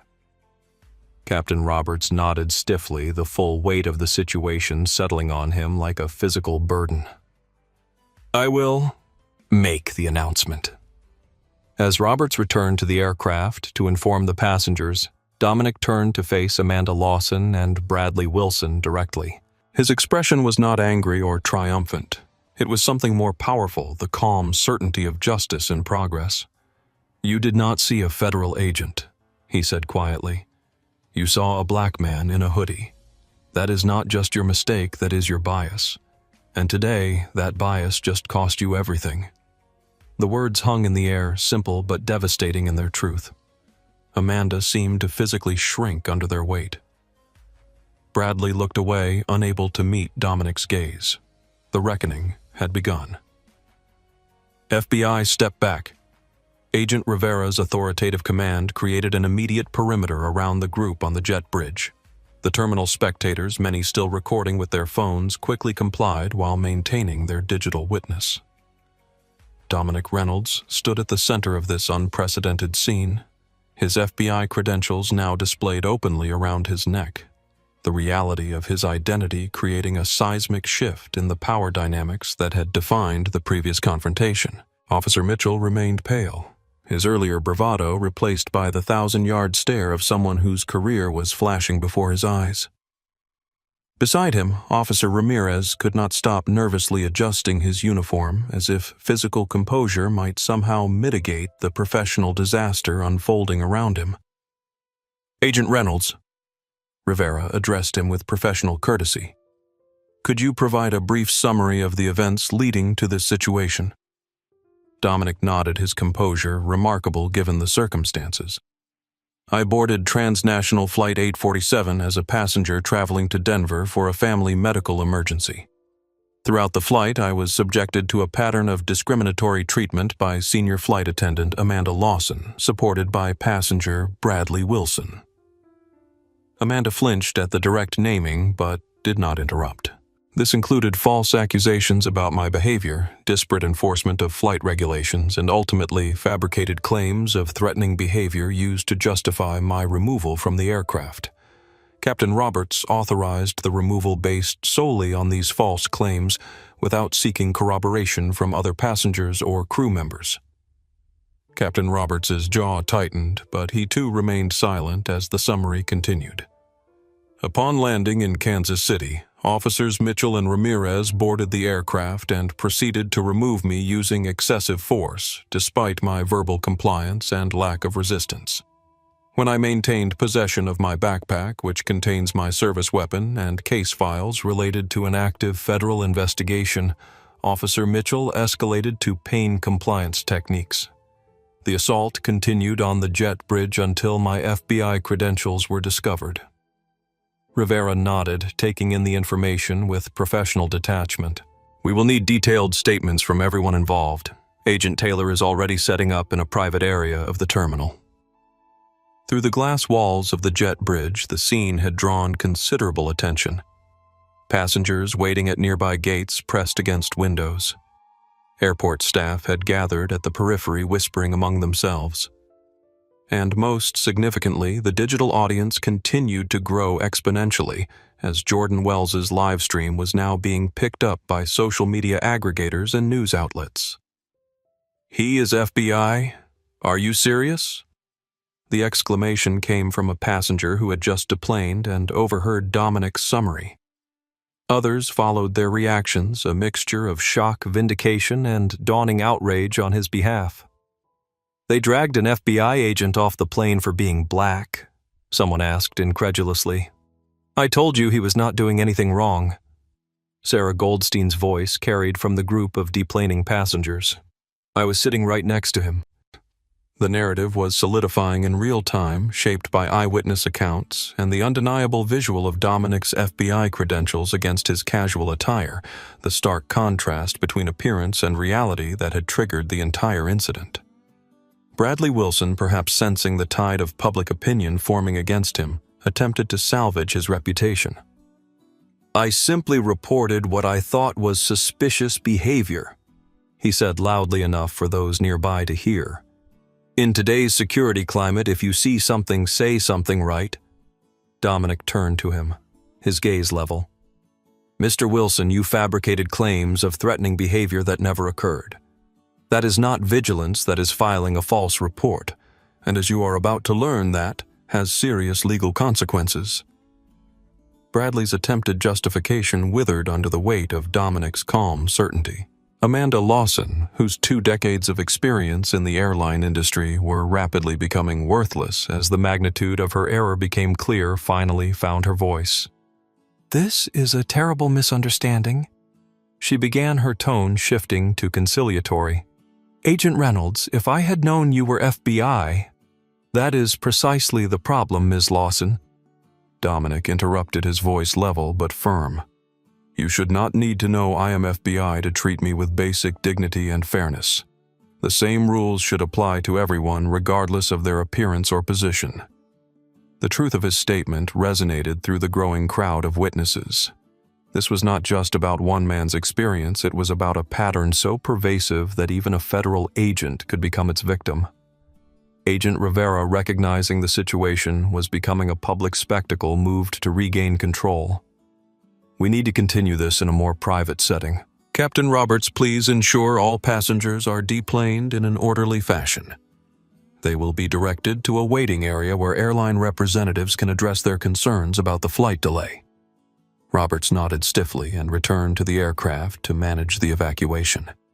As passengers began filing off the plane, many approached Dominic, directly offering words of support or apology for not intervening more forcefully.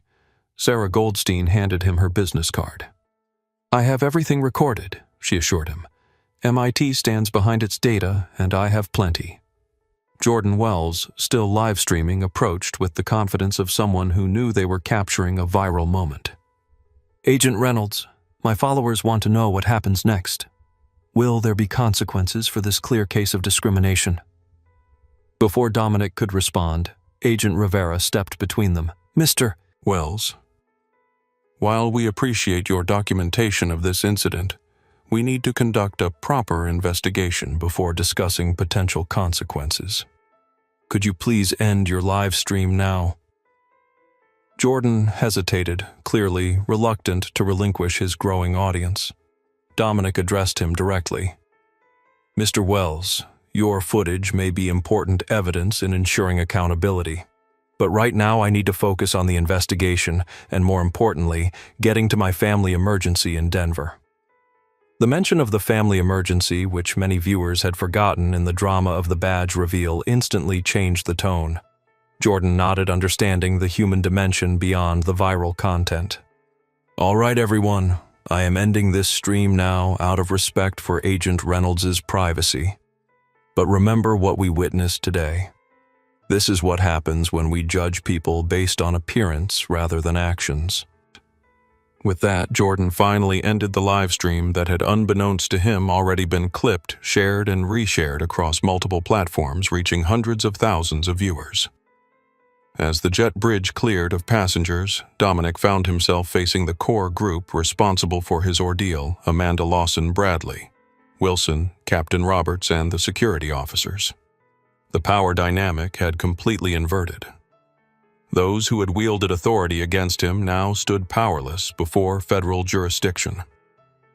Agent Reynolds, Rivera said quietly, the Kansas City field office has arranged for a private flight to Denver for you. It will be ready to depart within the hour. Dominic nodded in appreciation. Thank you, but first I need to make a statement to these individuals. He turned to face them directly, his expression not vengeful but resolute. What happened today was not about airline security. It was not about passenger safety.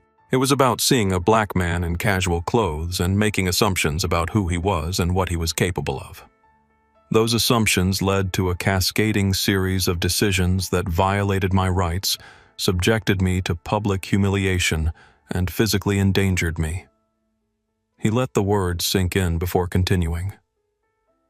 I could have identified myself as FBI at any point, but I chose not to, because the treatment I received is the same treatment countless others face every day, people who do not have a badge to protect them once the truth is revealed.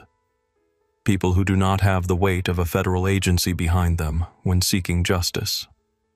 Amanda looked down. Bradley shifted uncomfortably. Captain Roberts maintained his rigid posture, but the strain showed in his face. Today you will all provide detailed statements. Body camera footage, aircraft, surveillance, passenger recordings, all of it will be reviewed, and then a determination will be made regarding both criminal charges and civil liability. Dominic straightened his hoodie, the same casual garment that had somehow marked him as suspicious from the moment he boarded. I need to get to Denver now. My mother is waiting. But this is not over.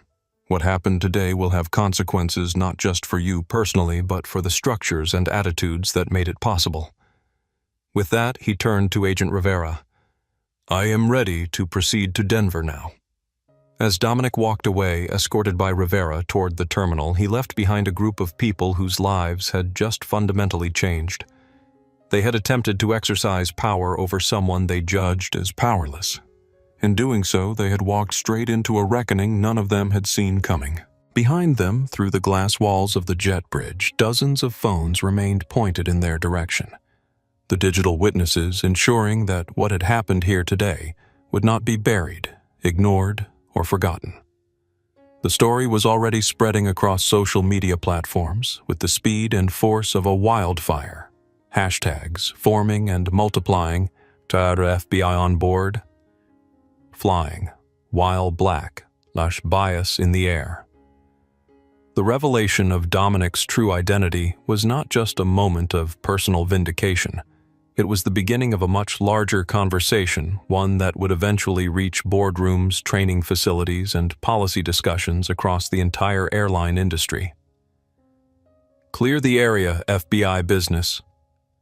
Agent Taylor's voice cut through the murmurs of the gathered crowd, creating an immediate pathway through the terminal.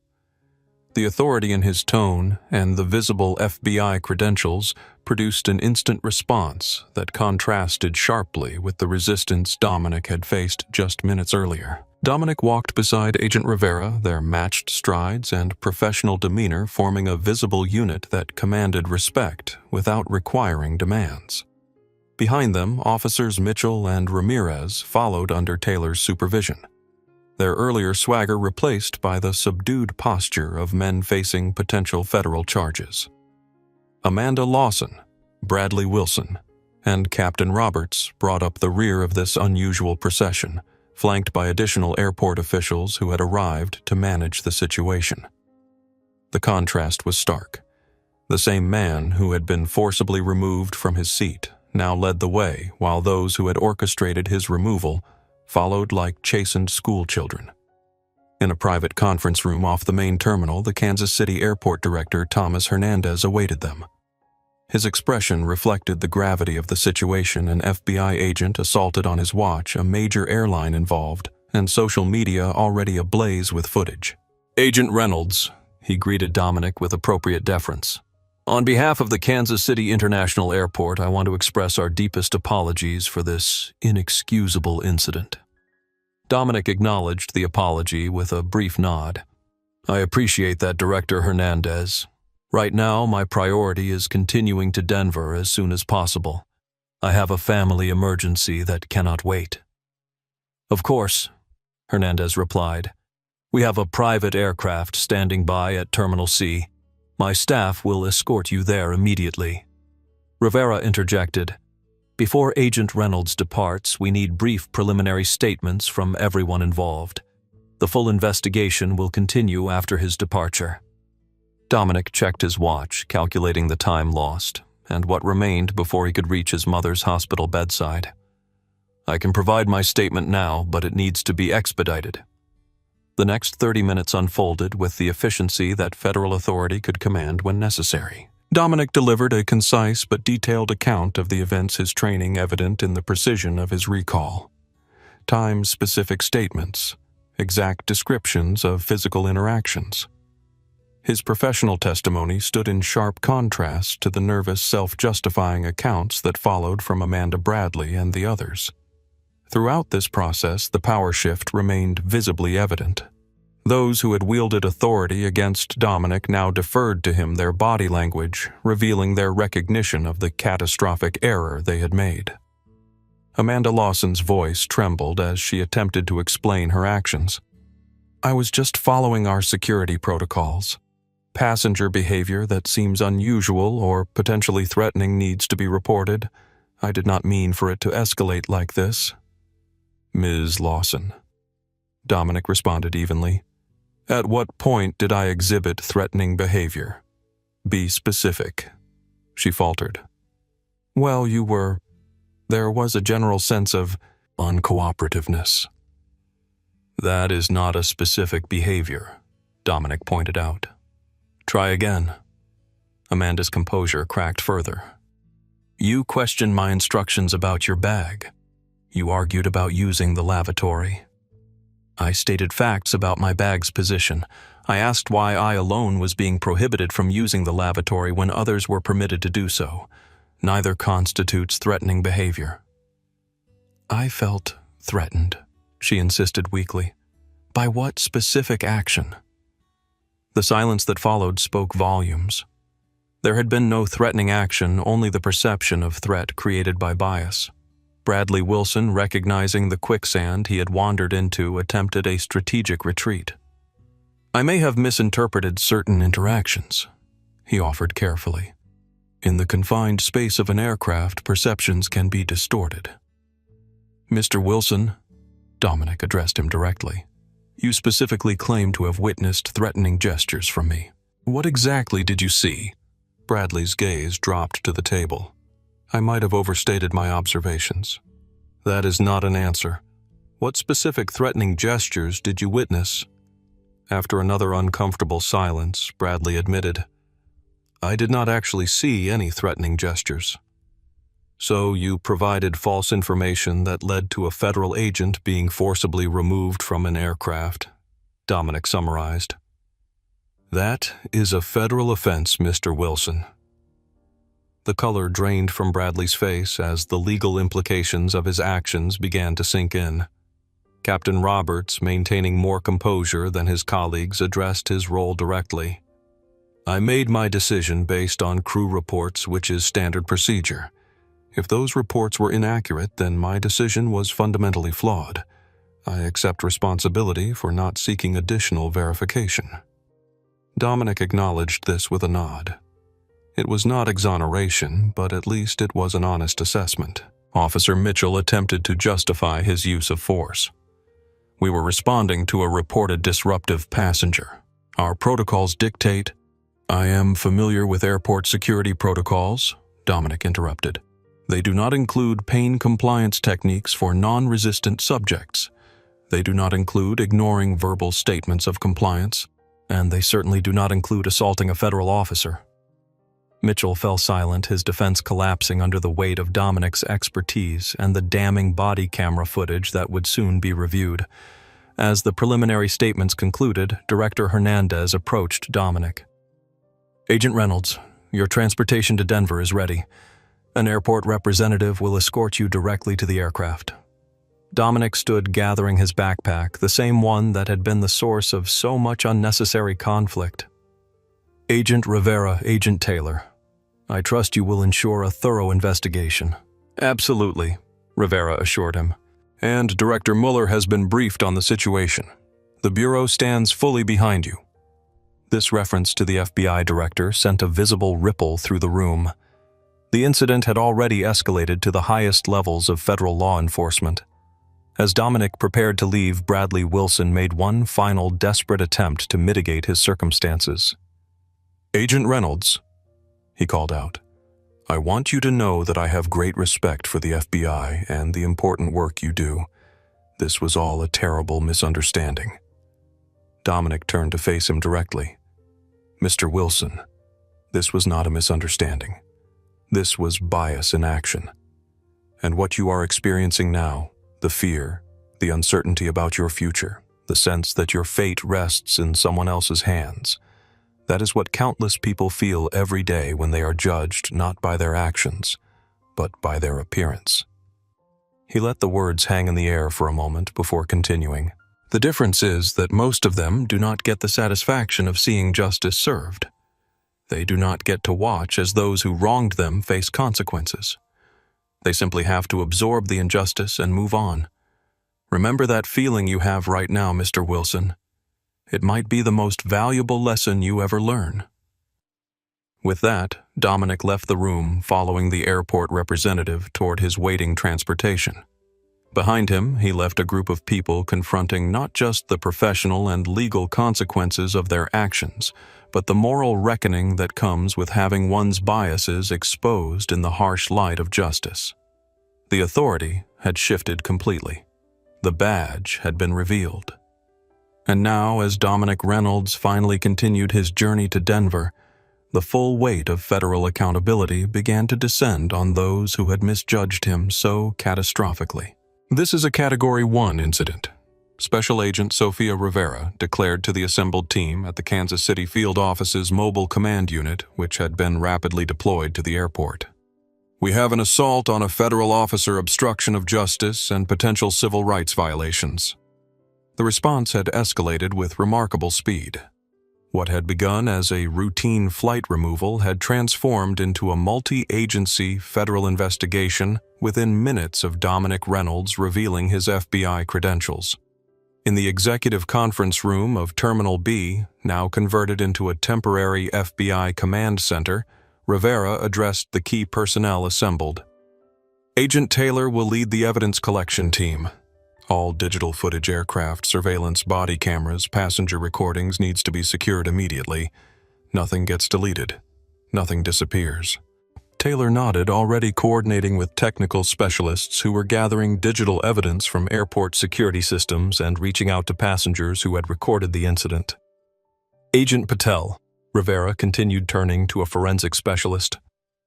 I want a complete analysis of the body camera footage from Officers Mitchell and Ramirez. Pay particular attention to use of force protocols and any discrepancies between their verbal commands and actual passenger compliance. On it. Patel confirmed, already receiving the secured devices from evidence technicians. Rodriguez, coordinate with the U.S. Attorney's Office. I want preliminary charging documents ready by end of day.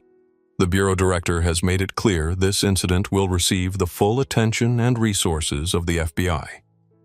The mention of the Director's involvement underscored the severity with which the Bureau was treating the assault on one of their agents. What might have been dismissed as a routine security incident had transformed into a high-priority federal case with potential national implications. In a separate room, Amanda Lawson sat alone, her transnational airlines uniform suddenly feeling like a costume rather than the symbol of authority it had been just hours earlier. The door opened and Agent Rivera entered with a file folder. Ms. Lawson, Rivera began without preamble. We have just received your employment records from transnational airlines.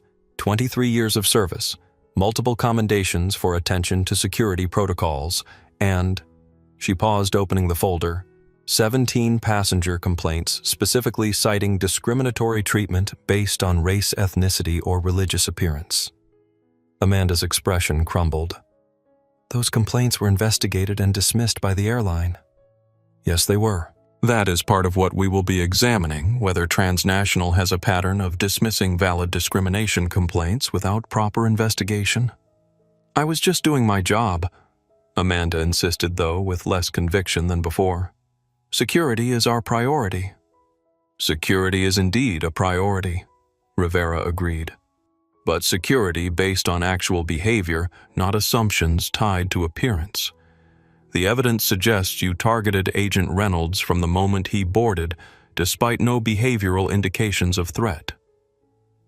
Amanda had no response to this, the truth of the accusation evident in her silence. In yet another room, Bradley Wilson was on his phone frantically calling legal contacts, until Agent Taylor entered and calmly informed him that his phone was being temporarily confiscated as evidence. This is outrageous, Bradley protested. I am not under arrest. You cannot take my personal property.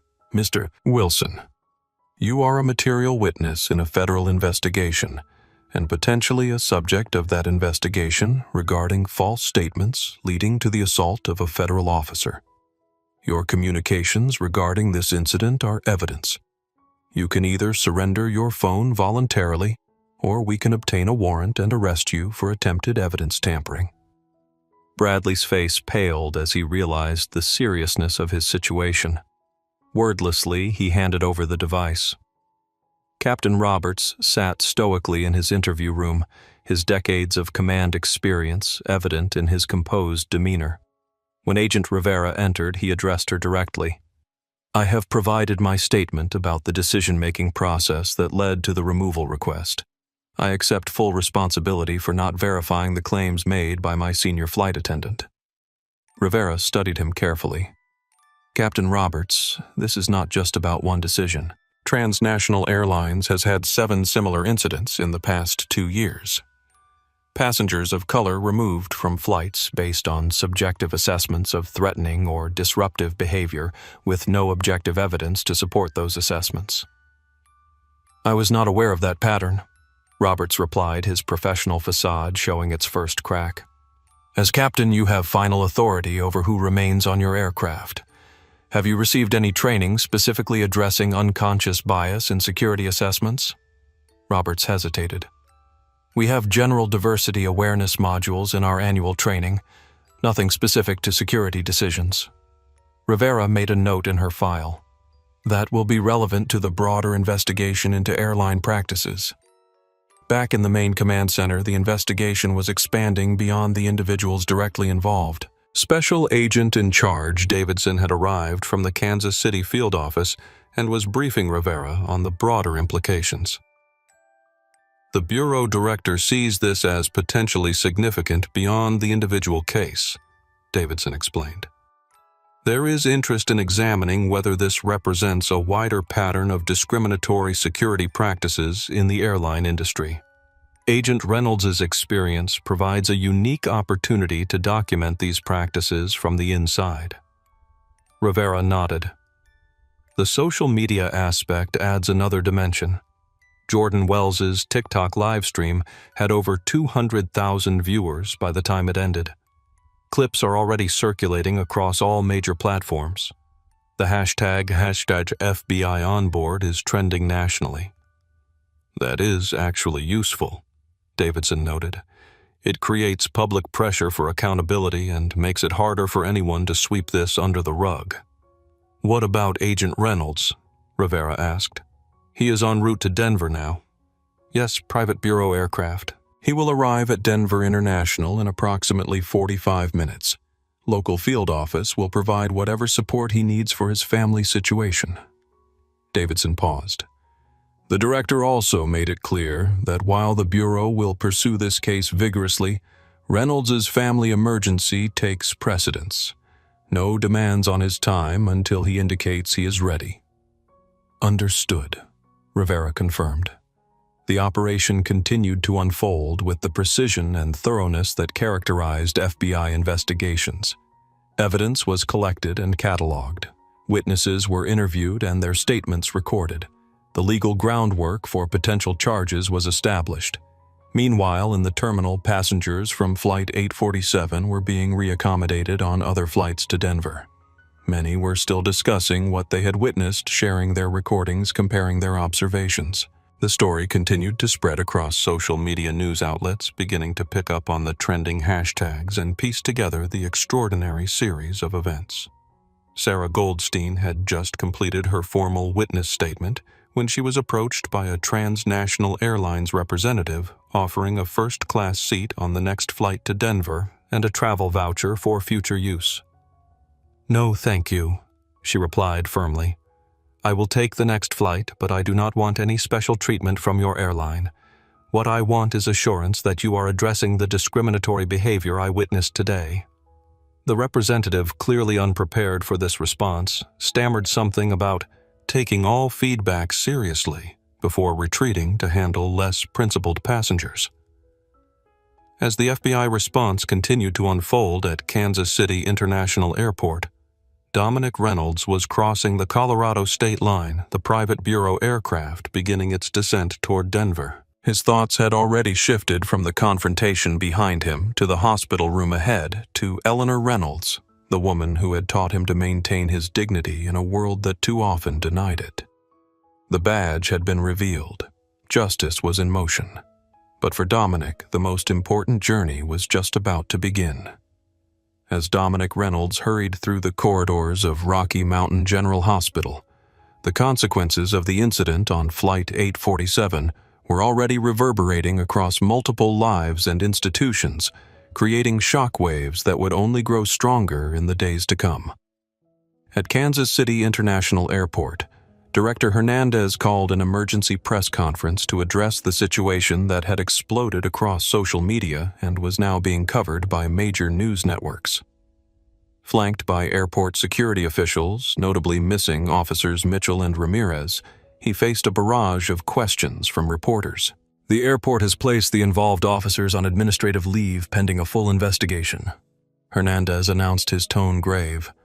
"We are cooperating fully with the FBI and conducting our own internal review of security protocols. What happened today falls far short of our standards for professional conduct and equal treatment of all travelers." A reporter called out, "Is it true that the officers used excessive force against an FBI agent they mistook for a disruptive passenger?" "I cannot comment on specifics while the federal investigation is ongoing," Hernandez replied diplomatically. "However, I can confirm that an incident occurred involving a federal law enforcement officer traveling as a civilian passenger. The airport takes this matter extremely seriously." Another reporter pressed, "Sources say the agent was removed solely based on his race. Is the airport acknowledging this was a case of racial profiling?" Hernandez paused, weighing his words carefully. "We are examining all aspects of this incident, including potential bias in security enforcement. If our review identifies discriminatory practices, they will be addressed immediately with policy changes and additional training." The careful corporate language could not disguise the gravity of the situation. An institution designed to ensure public safety had become the site of injustice captured on video and witnessed by thousands. At Transnational Airlines headquarters in Atlanta, an emergency executive meeting had been convened in the Crisis Management Center. CEO Victoria Hargrove faced her senior team with an expression that conveyed the severity of the unfolding public relations disaster. "The videos are everywhere," reported the head of communications, scrolling through his tablet. "Over 2 million views across platforms and growing exponentially. Major news networks have picked it up. #FBI on board and #flying while black are trending nationally." "What about stock impact?" asked the CFO anxiously. "Trading was down 8% when the market closed. After-hours trading suggests we will see double-digit declines when the market opens tomorrow." Hargrove took a deep breath. "What do we know about the agent involved?" The head of security consulted his notes. "Dominic Reynolds, 42, 15-year veteran with the Bureau, specialized in domestic terrorism investigations. Impeccable record. He was traveling to Denver for a family medical emergency when our crew misidentified him as a security threat." "Misidentified." Hargrove repeated the euphemism hanging awkwardly in the air. "Let us be clear about what happened. Our employees racially profiled a black FBI agent, falsely accused him of threatening behavior, had him removed from our aircraft, and stood by while airport security physically assaulted him. Is that an accurate summary?" The uncomfortable silence that followed confirmed her assessment. "Right," she continued. So our first priority is a direct, unequivocal public apology, no corporate speak, no evasion of responsibility. Second, Amanda Lawson and any other crew members directly involved are suspended pending investigation. Third, I want a comprehensive review of our training programs related to bias and passenger assessment protocols." "What about legal exposure?" asked the General Counsel. "Significant," Hargrove acknowledged. "Prepare for both criminal charges related to filing false reports and civil litigation for discrimination. We are not fighting this. If Agent Reynolds pursues legal action, we settle quickly and fairly."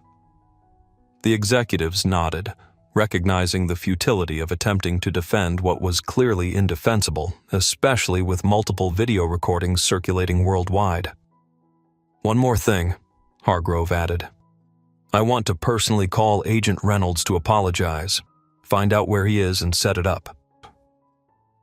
Meanwhile, at the Kansas City field office, Bradley Wilson sat uncomfortably in an interview room, his attorney having just arrived after a frantic call.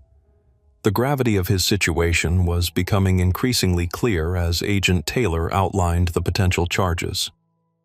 Making false statements to airline personnel leading to the removal of a passenger is a federal offense, Taylor explained.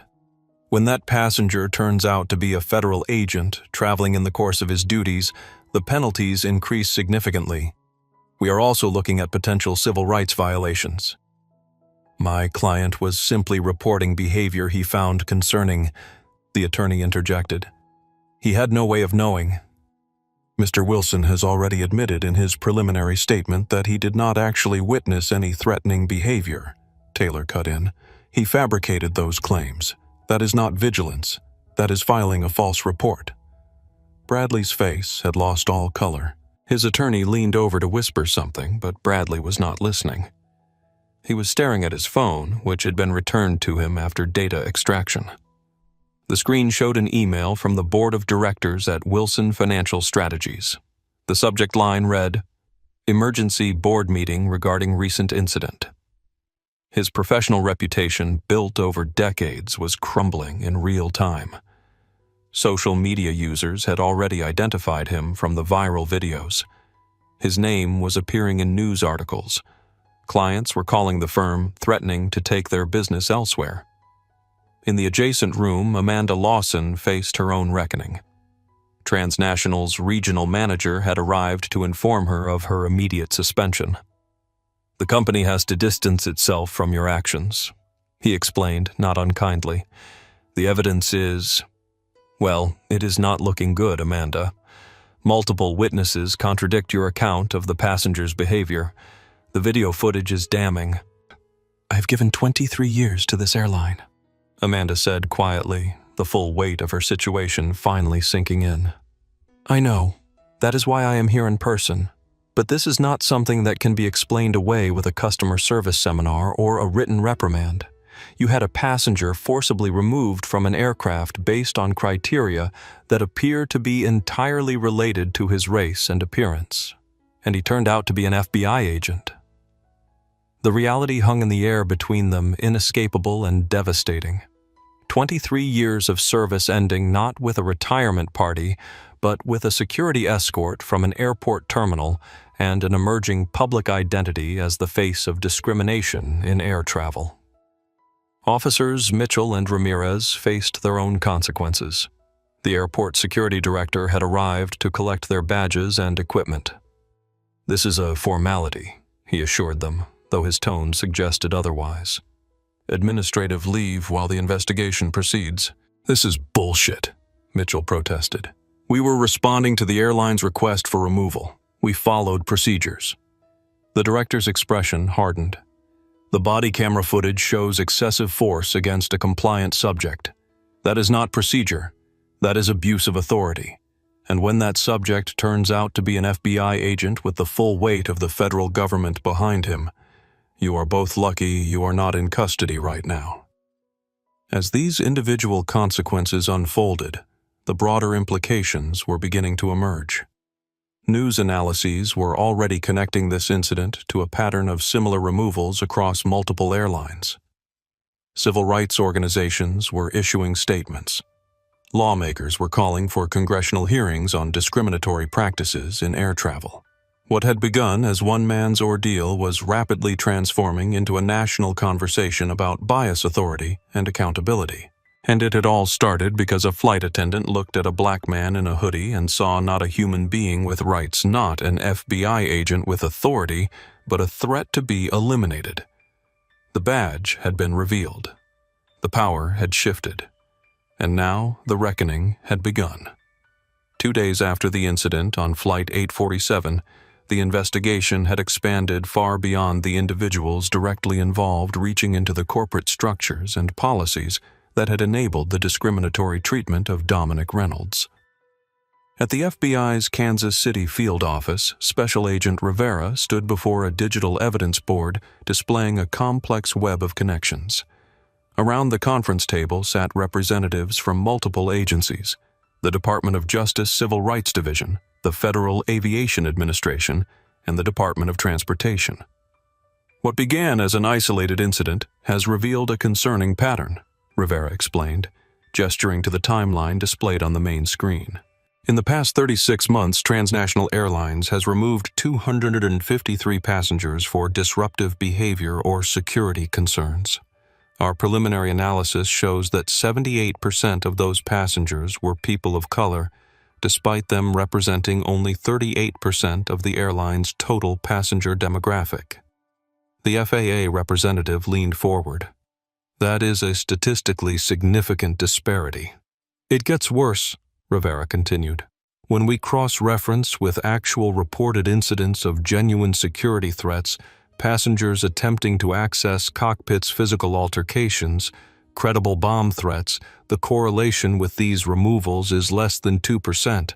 In other words, the vast majority of these removals were based on subjective assessments by crew members, not objective security threats. The DOJ civil rights attorney made notes on her tablet. This suggests a potential pattern of discriminatory enforcement. Have you identified any internal policies that might contribute to this? Rivera nodded to Agent Taylor, who took over the presentation. We have reviewed Transnational's crew training materials and security protocols. Their threat assessment guidelines include vague criteria such as passenger appears nervous, passenger asks unusual questions, and passenger displays atypical behavior. Those are incredibly subjective standards, the DOT representative observed. Exactly, Taylor agreed.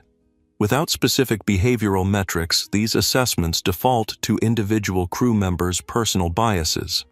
In Amanda Lawson's case, we have uncovered 17 prior complaints, specifically citing racial discrimination, all dismissed by the airline's internal review process. What about the captain's role? Asked the FAA representative. Captain Roberts has been cooperative, Rivera explained.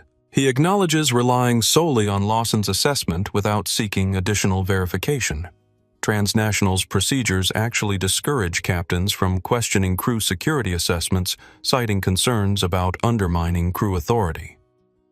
The investigation had expanded beyond individual bias to reveal institutional failures, policies that enabled discrimination by design rather than by accident.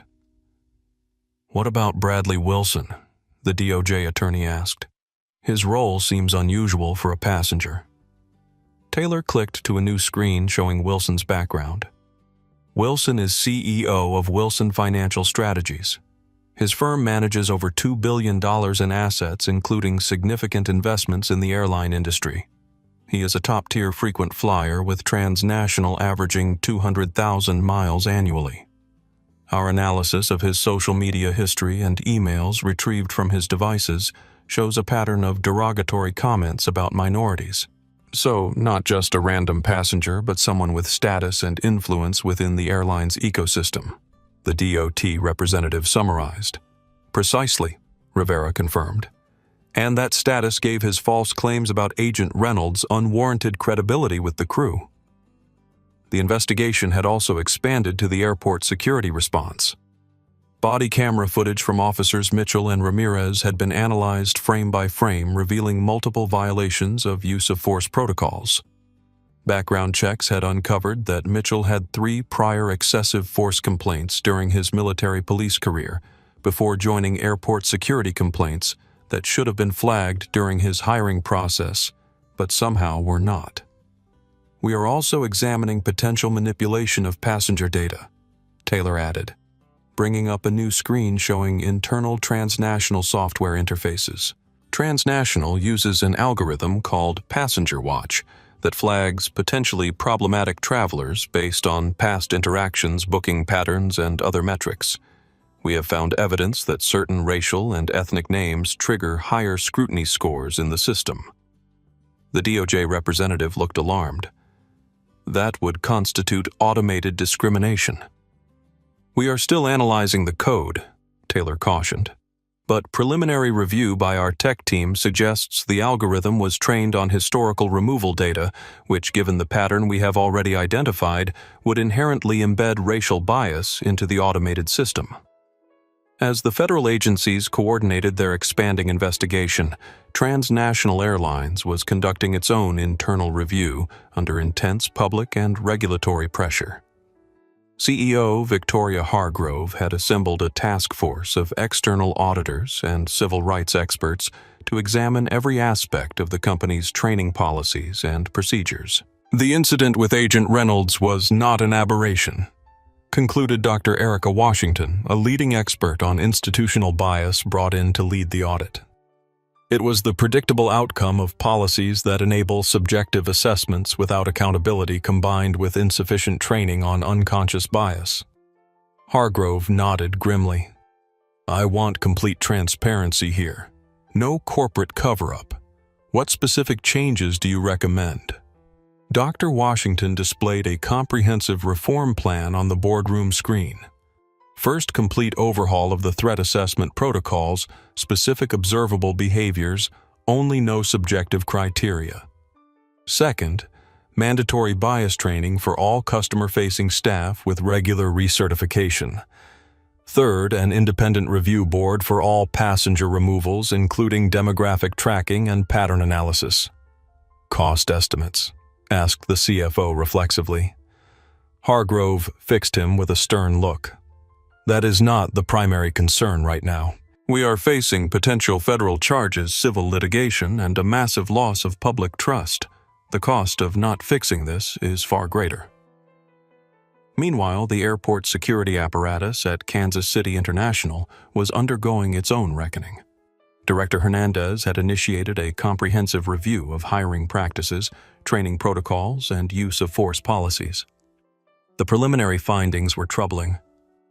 Our de-escalation training is inadequate, admitted the training director during an emergency staff meeting. Officers receive 40 hours on restraint techniques, but only 4 hours on verbal de-escalation.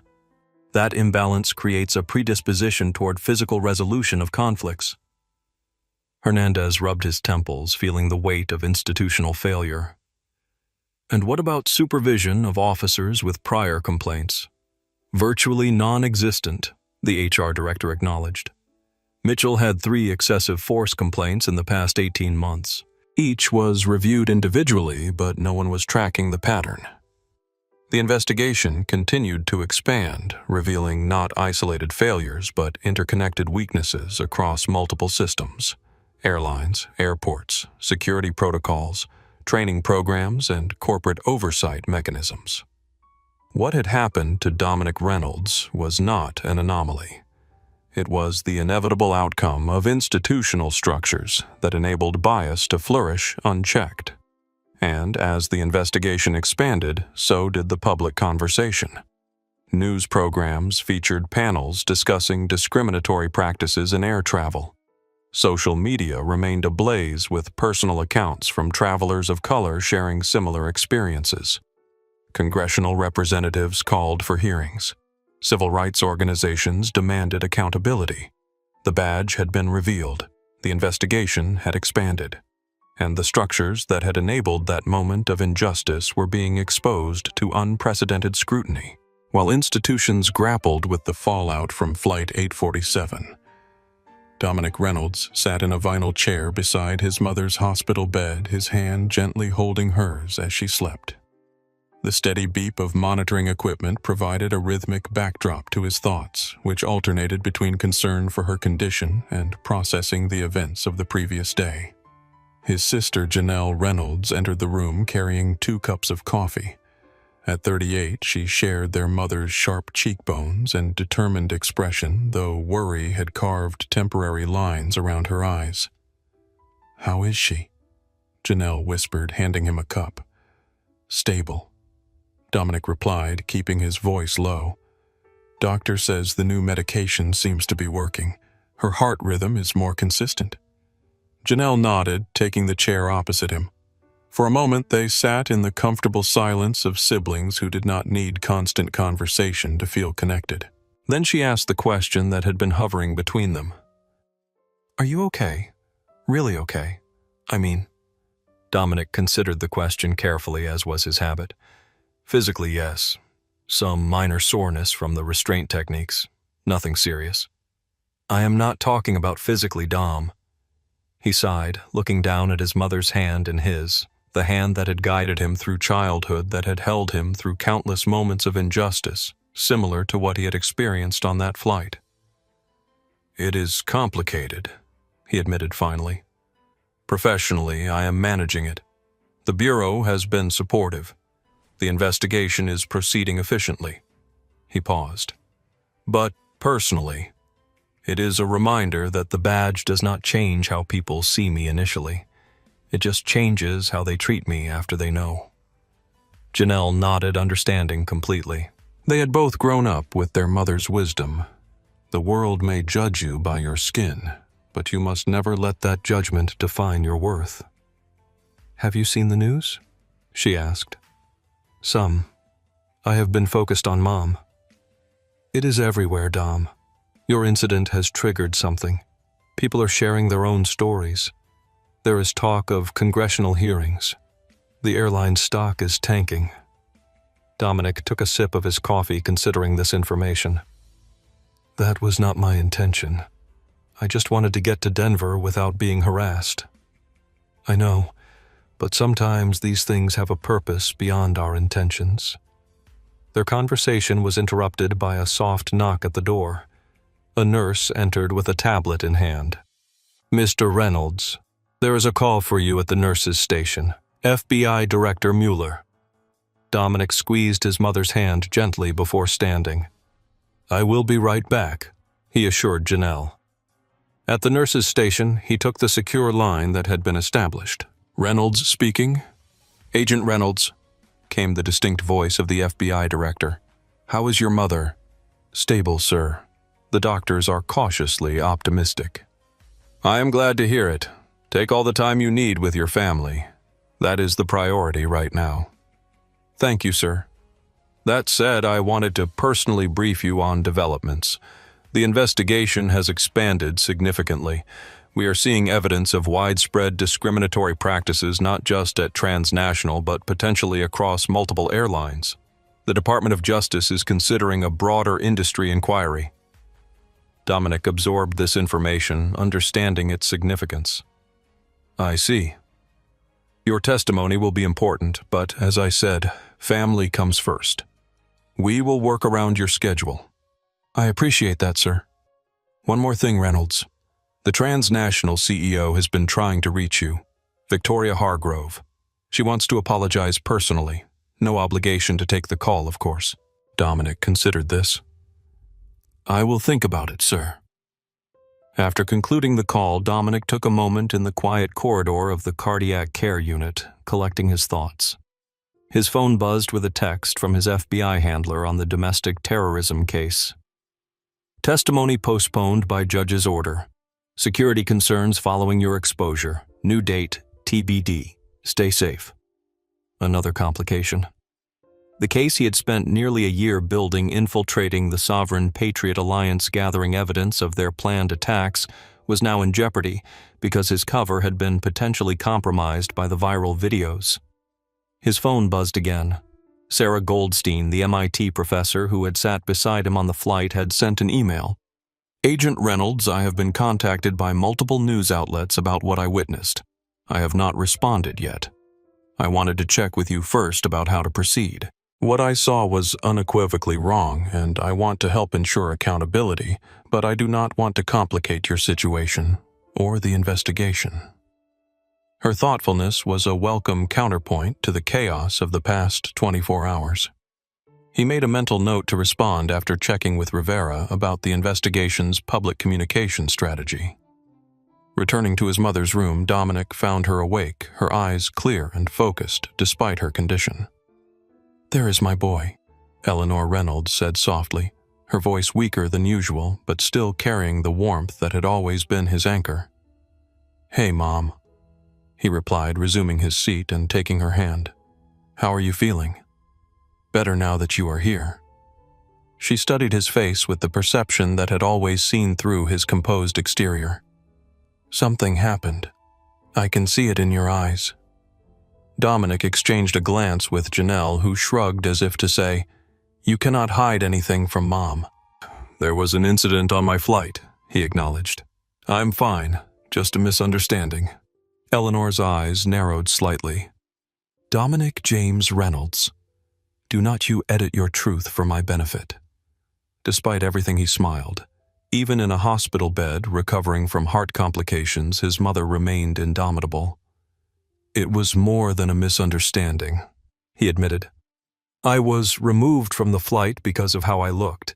It escalated, and eventually I had to identify myself as FBI. Eleanor nodded slowly, unsurprised. And how are you handling it? Professionally. I did not ask how the FBI is handling it.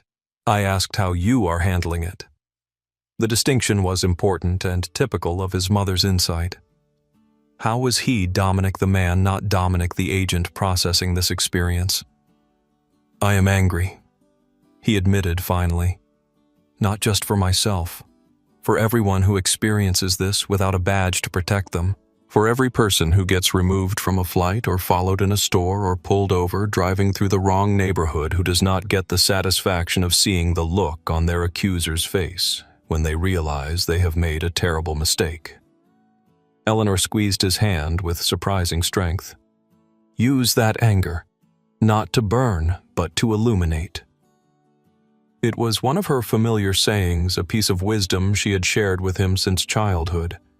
Anger as a torch, not a weapon. A light to expose injustice, not a fire to consume the self. I am trying, Mom. I know you are. That is why you joined the Bureau, is it not, to change things from within, to be part of the solution? She paused, her breathing slightly labored from the extended conversation. This incident, it is not just about you. It is about all of us. Do not let them minimize it to an unfortunate misunderstanding or hide behind policy. Make them face it. Dominic nodded, drawing strength from her clarity and conviction. Even now, she was guiding him, helping him find his path through the complex intersection of personal pain and professional responsibility. Get some rest, Mom, he urged gently, seeing the fatigue in her eyes despite her strong spirit. I will be right here. As Eleanor drifted back to sleep, Dominic's phone vibrated again. A text from Agent Rivera, transnational CEO making public statement in 30 minutes. Might want to watch. He found the remote and turned on the small television mounted in the corner of the hospital room, muting the volume and activating closed captioning to avoid disturbing his mother. Janelle moved her chair closer to see the screen. Together they watched as Victoria Hargrove, CEO of Transnational Airlines, stepped up to a podium bearing the company logo. Her expression was grave, her posture that of someone prepared to take responsibility rather than deflect it. Behind her stood a diverse group that included civil rights leaders and industry experts. Good afternoon, she began. I am here to address the inexcusable incident that occurred on Transnational Flight 847.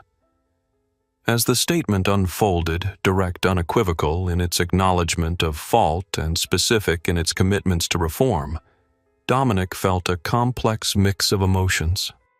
Part of him recognized this as a necessary first step toward accountability. Another part understood that corporate statements, however sincere, could not erase the experience of being judged, removed, and physically assaulted based solely on appearance. What are you thinking? Janelle asked quietly.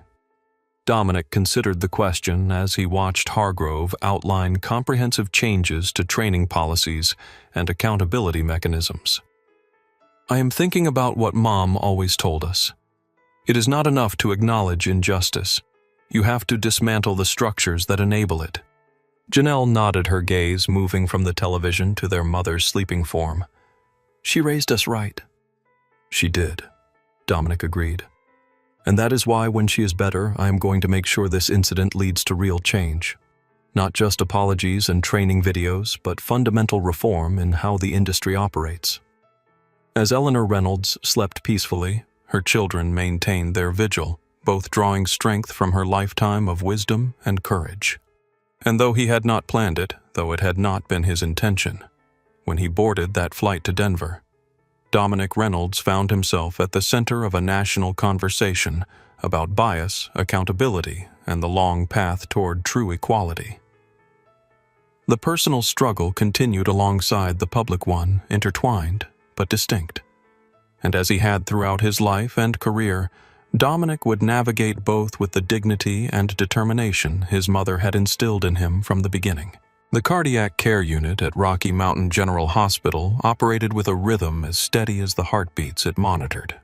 Nurses moved efficiently between rooms, checking vital signs and administering medications. Doctors conducted their rounds, reviewing charts and speaking in the measured tones of those accustomed to delivering both hope and caution. Dominic had been at his mother's bedside for nearly 36 hours, leaving only briefly for necessities. The anxiety of the journey, both the original flight and the eventual arrival via FBI transport, had given way to the focused concern of a son watching over a parent's recovery. Dr. Melissa Chen entered the room, tablet in hand, her white coat crisp despite the late hour of her shift. She nodded a greeting to Dominic and Janelle before turning her attention to Eleanor. "Mrs. Reynolds, your latest EKG is showing improvement." She reported, her tone professional but warm. "The arrhythmia is responding to the medication. Your heart is finding its rhythm again." Eleanor, more alert now after hours of rest, responded with characteristic directness. "In plain English, doctor, am I dying?" Dr. Chen smiled slightly. "Not today, Mrs. Reynolds.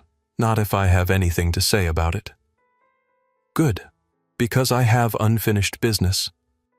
Eleanor's gaze shifted to Dominic.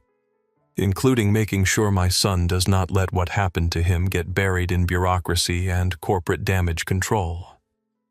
Dr. Chen glanced at Dominic curiously. "I am sorry I am not familiar." "Mom," Dominic began, "the doctor probably does not—" "Turn on the TV," Eleanor instructed firmly. "Channel 8. Janelle complied, raising the volume slightly. On screen, a news anchor was mid-sentence, continues to generate national discussion. The FBI has confirmed that Special Agent Dominic Reynolds was removed from Transnational Airlines Flight 847 after being falsely accused of threatening behavior in what many are characterizing as a clear case of racial profiling. The incident, captured on multiple videos, has sparked renewed calls for accountability in airline security practices. The screen split to show an interview with a civil rights attorney.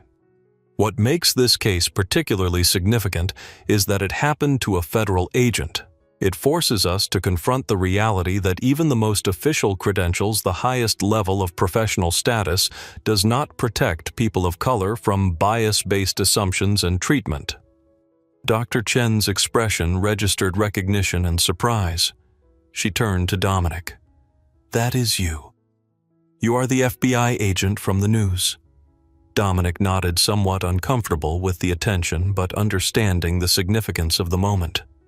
"Yes, it happened yesterday on my way here. I have been seeing it all over social media," Dr. Chen said, her professional distance momentarily giving way to genuine concern. "Are you all right?" "I am fine," Dominic assured her. "My priority has been getting here to my mother."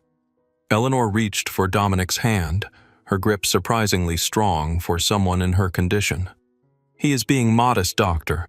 My son was assaulted by airport security after being falsely accused by airline staff, and instead of making a scene or immediately identifying himself as FBI, he documented the discrimination so it could be properly addressed." "Mom," Dominic protested gently, "that is not exactly—" "It is exactly what happened," Eleanor insisted.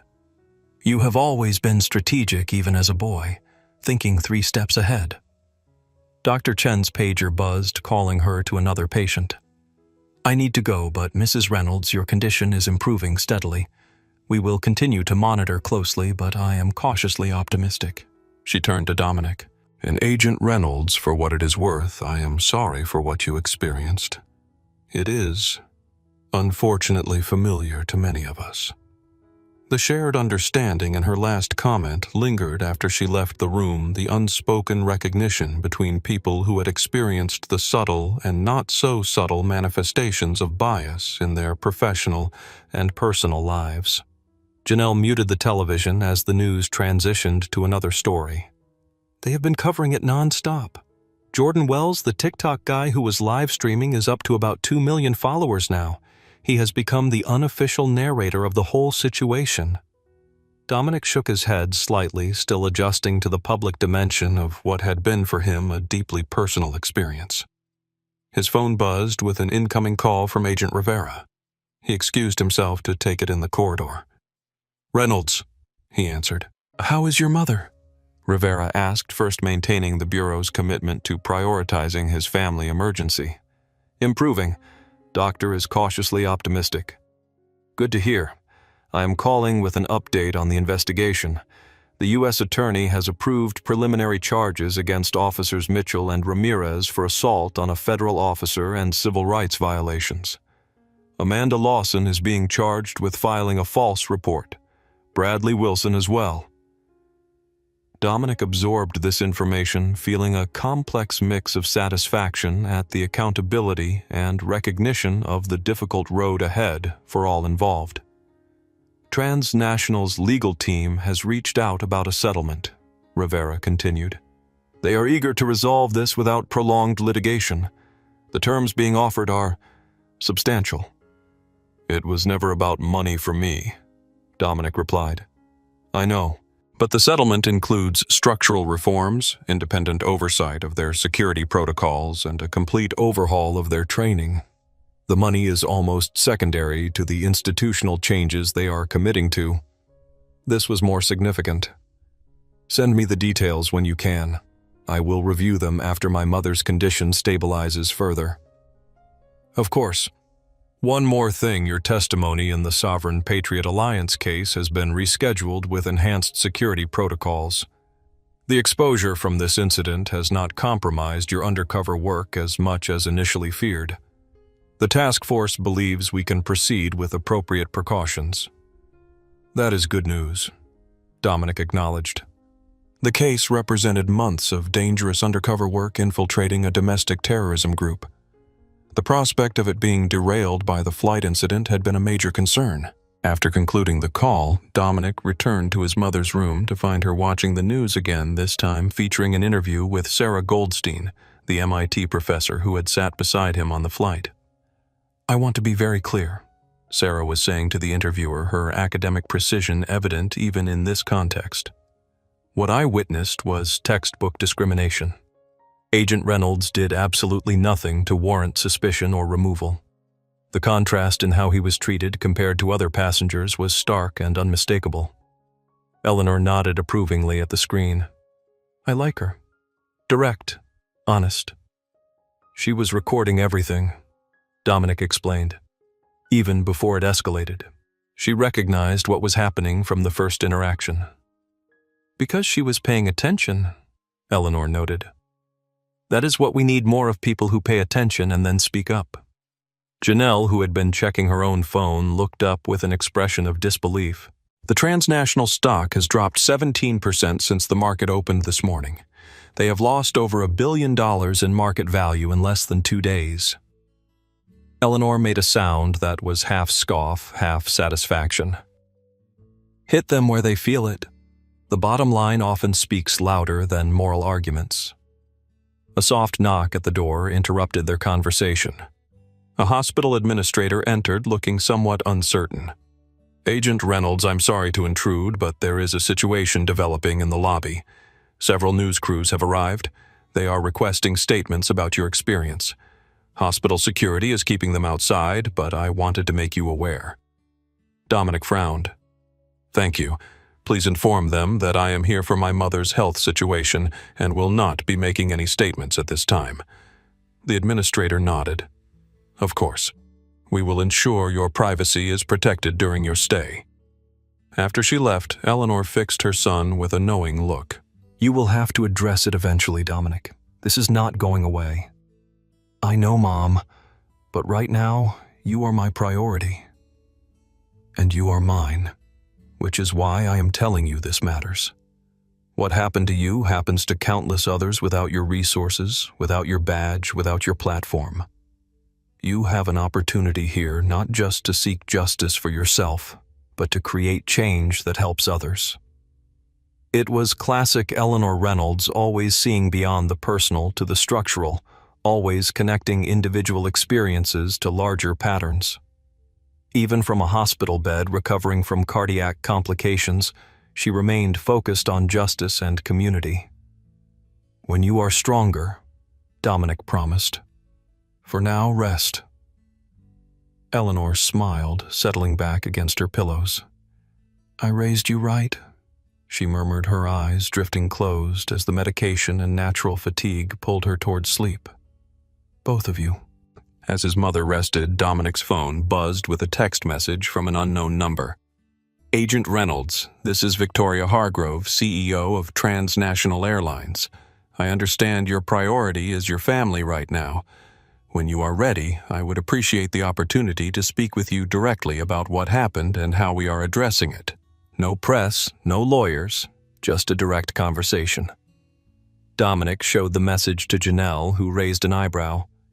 "Are you going to respond?" "Not yet," he decided. "But eventually, yes. Mom is right. This is not just about me. It is about creating real change in how these systems operate." Through the hospital window, Dominic could see news vans in the parking lot below, their satellite dishes raised like technological flowers seeking signal. The story continued to spread, to generate discussion, to force a conversation that was long overdue. And at the center of it all, in a quiet hospital room in Denver, a family held its own conversation about justice, responsibility, and the long arc of change. Eleanor Reynolds might be the patient, but she remained the moral compass guiding her children, as she always had, with wisdom born of experience and an unshakable belief in the possibility of a more just world. The morning after Dominic's arrival in Denver, the media landscape had transformed. What began as viral video clips had evolved into a full-scale national conversation, spanning news networks, social media platforms, and political discourse. In the hospital cafeteria, Dominic sipped mediocre coffee while watching a wall-mounted television. CNN was featuring a panel discussion titled "Bias in the Air: The Reynolds Incident and Beyond." The screen showed a split image of his FBI credential photo alongside still frames from the viral videos of his removal. What makes this case particularly significant, a civil rights attorney on the panel was explaining, is that it strips away the usual excuses. This was not about behavior. Multiple witnesses confirm Agent Reynolds was completely calm and compliant. It was not about security. He posed no threat whatsoever. This was purely about a black man in casual clothes being perceived as dangerous, despite all evidence to the contrary. A former airline executive attempted to offer context. "We have to remember that flight crews make split-second security assessments in a high-stakes environment." "With respect," interrupted a transportation security expert, "that argument does not hold water here. This was not a split-second assessment. This was a prolonged pattern of discriminatory treatment that escalated over hours, culminating in a physically violent removal based on fabricated claims. The crew had ample time to evaluate actual behavior rather than rely on biased assumptions." Dominic's phone buzzed with a text from Agent Rivera. "Just FYI, the hashtag #FBIOnboard has generated over 12 million impressions in the past 24 hours. Major outlets requesting interviews with you. No pressure to respond, just keeping you informed." Another text followed almost immediately, this one from his FBI supervisor. "Director wants you to know there is no pressure for public statements. Bureau's official position is that you should focus on your family situation. Everything else can wait." The support from the Bureau had been unwavering, a fact Dominic appreciated, while recognizing that not everyone in similar situations had institutional backing during times of crisis. He finished his coffee and was about to return to his mother's room when a breaking news alert flashed across the television screen. The Transnational Airlines Board of Directors had just announced the indefinite suspension of Amanda Lawson pending a full investigation. Additionally, they had accepted the resignation of their vice president of customer experience, citing a failure of leadership in training and accountability. The corporate consequences were mounting rapidly. Transnational's stock continued its freefall, with financial analysts predicting potential long-term damage to the airline's brand and market position. As Dominic navigated the hospital corridors back to the cardiac care unit, he passed a waiting area where visitors were gathered around another television. This one showed footage from a spontaneous protest at Denver International Airport, where several dozen people carried signs reading, "Flying while black should not be a crime," and "Accountability at 30,000 feet." The story had transcended the specific incident to become a focal point for broader concerns about discrimination in transportation and beyond. Social media users were sharing their own experiences of being profiled on flights, in airports, on trains, and in other public spaces. When Dominic returned to his mother's room, he found her awake and engaged in conversation with Dr. Chen, who was completing her morning rounds. "Your mother's heart rhythm has stabilized significantly," Dr. Chen reported with cautious optimism. "The medication is working as intended." "When can I go home?" Eleanor asked directly. "If this improvement continues, possibly in 2 to 3 days. We will want to monitor you for at least 48 more hours to ensure the arrhythmia does not return." After Dr. Chen left, Eleanor gestured toward the television in her room, which was tuned to a local Denver station currently featuring an interview with Jordan Wells, the TikTok influencer whose live stream had helped bring the incident to national attention. "Your story has become something bigger than either of us anticipated," Eleanor observed. Dominic nodded, taking his usual seat beside her bed. "It seems to have struck a chord." "Because it happened to an FBI agent," she noted with the directness that characterized her approach to life. "When it happens to ordinary people, particularly those without the resources to fight back, it rarely makes the news. I know, Mom. Which is why, when I am out of here, we need to make sure this momentum leads to actual change. Not just for transnational, not just for airlines, but for how these institutions operate more broadly." Janelle arrived with fresh coffee and pastries, having learned that hospital food left much to be desired. "Have you seen this?" she asked, showing Dominic her phone screen. It displayed a Washington Post headline, "Congressional Hearings on Airline Discrimination Scheduled Following Reynolds Incident." The story was expanding beyond media coverage to potential legislative action. Representatives from the Congressional Black Caucus had called for formal hearings to investigate patterns of discriminatory treatment in commercial aviation, citing the Reynolds incident as a tipping point that demanded federal oversight. "It is moving fast," Dominic observed. "Because it is visible," Eleanor replied. "Because there is video evidence that cannot be denied or explained away. Because a professional with impeccable credentials, you experienced something that confirms what so many have been saying for years." Dominic's phone rang. Agent Taylor from Kansas City. "Reynolds, we have identified a pattern in Transnational's passenger removal data. When we cross-referenced against their internal communication system, we found that Amanda Lawson had a removal rate for passengers of color nearly 6 times higher than the company average." "Not surprised," Dominic replied, "but it is good to have the data." "There is more," Taylor continued. "Bradley Wilson has a history with the airline. He has filed 8 complaints about suspicious passengers in the past 3 years. All described individuals matching similar profiles, young men of color in casual clothing. All resulted in passenger removals or heightened scrutiny." This additional context helped explain the unusual dynamic Dominic had observed between Amanda and Bradley on the flight, not a random convergence of bias, but a pattern of cooperation in targeting certain types of passengers. As the day progressed, the media coverage intensified. Cable news chyrons declared, "FBI agent profiled on flight sparks national debate," and "Transnational faces backlash over discriminatory removal."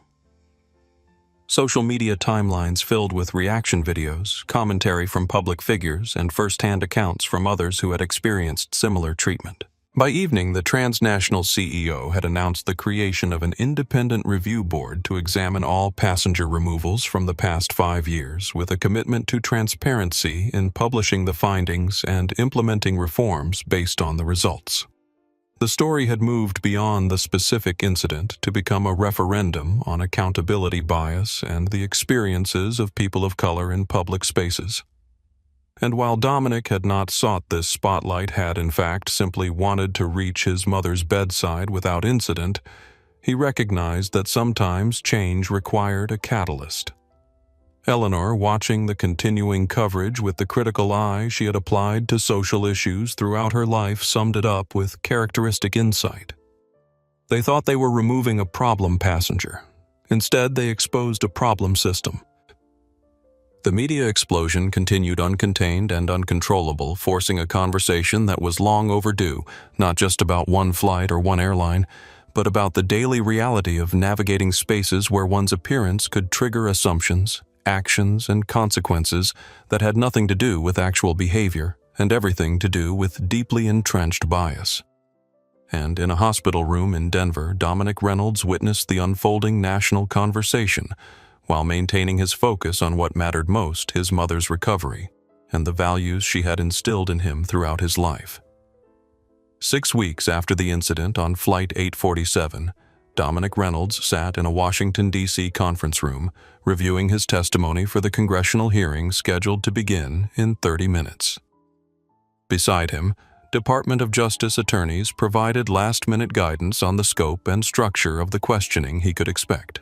The committee chair has assured us they will focus on the institutional patterns rather than sensationalizing your personal experience, explained Elisa Morales, the lead DOJ attorney. But be prepared for some representatives to pursue more emotionally charged lines of questioning. Dominic nodded, adjusting his tie.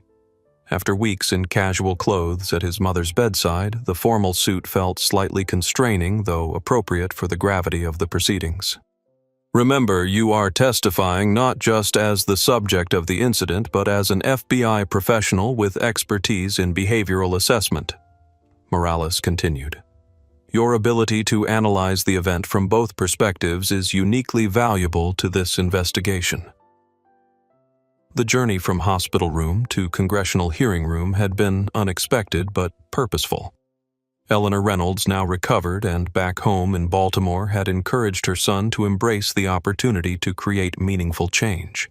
Your experience can be the doorway to reform, she had told him. Walk through it with your head high. Outside the Rayburn House office building, demonstrators gathered with signs supporting increased accountability in the airline industry.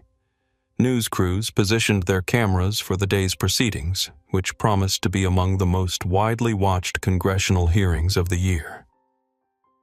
Inside the hearing room, representatives from major airlines, the Federal Aviation Administration, the Department of Transportation, and civil rights organizations prepared to testify alongside Dominic.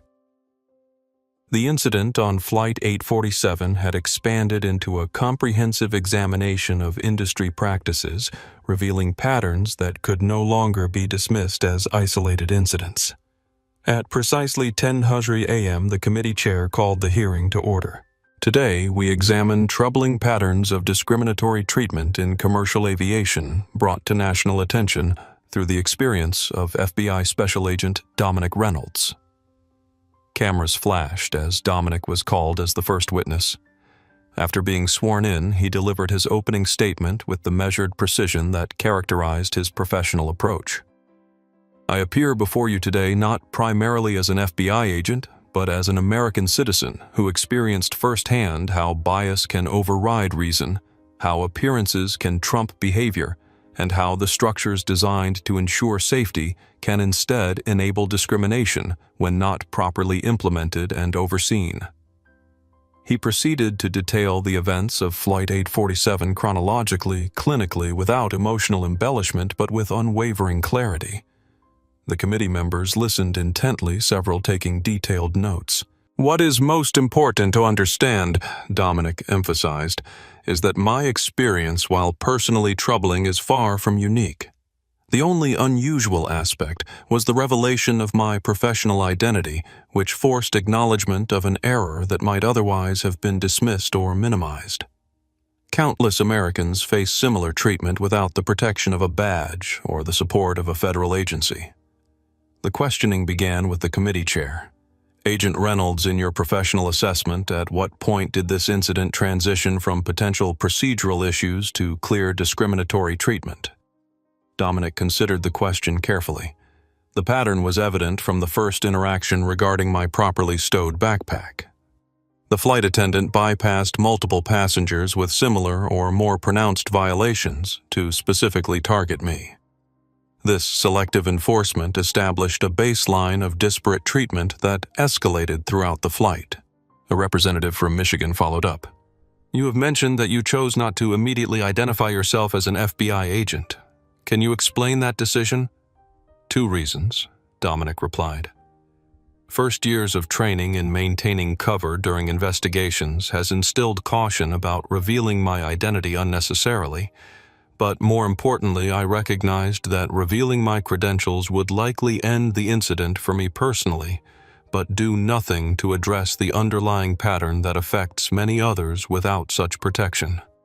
The hearing continued for over 3 hours, with Dominic's testimony followed by presentations from the FAA regarding oversight mechanisms, airline executives addressing their internal policies, and civil rights experts contextualizing the patterns within broader societal structures.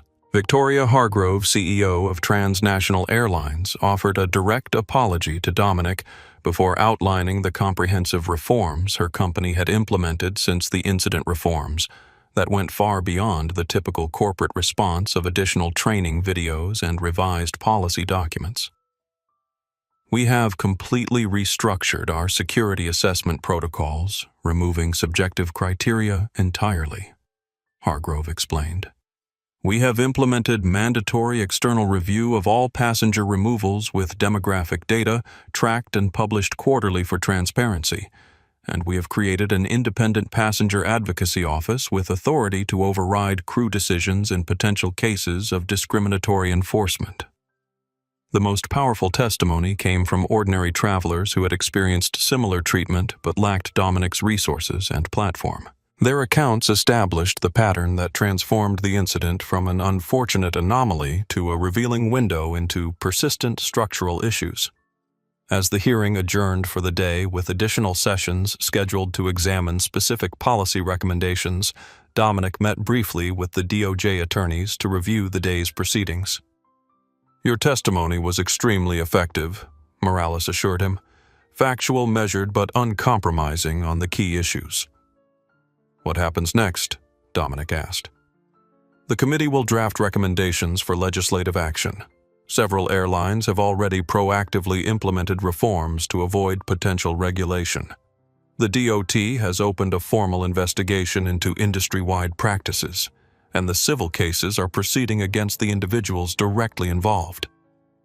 Those civil cases had taken shape in the weeks following the incident. Amanda Lawson faced not only termination from Transnational, but potential liability for filing false reports.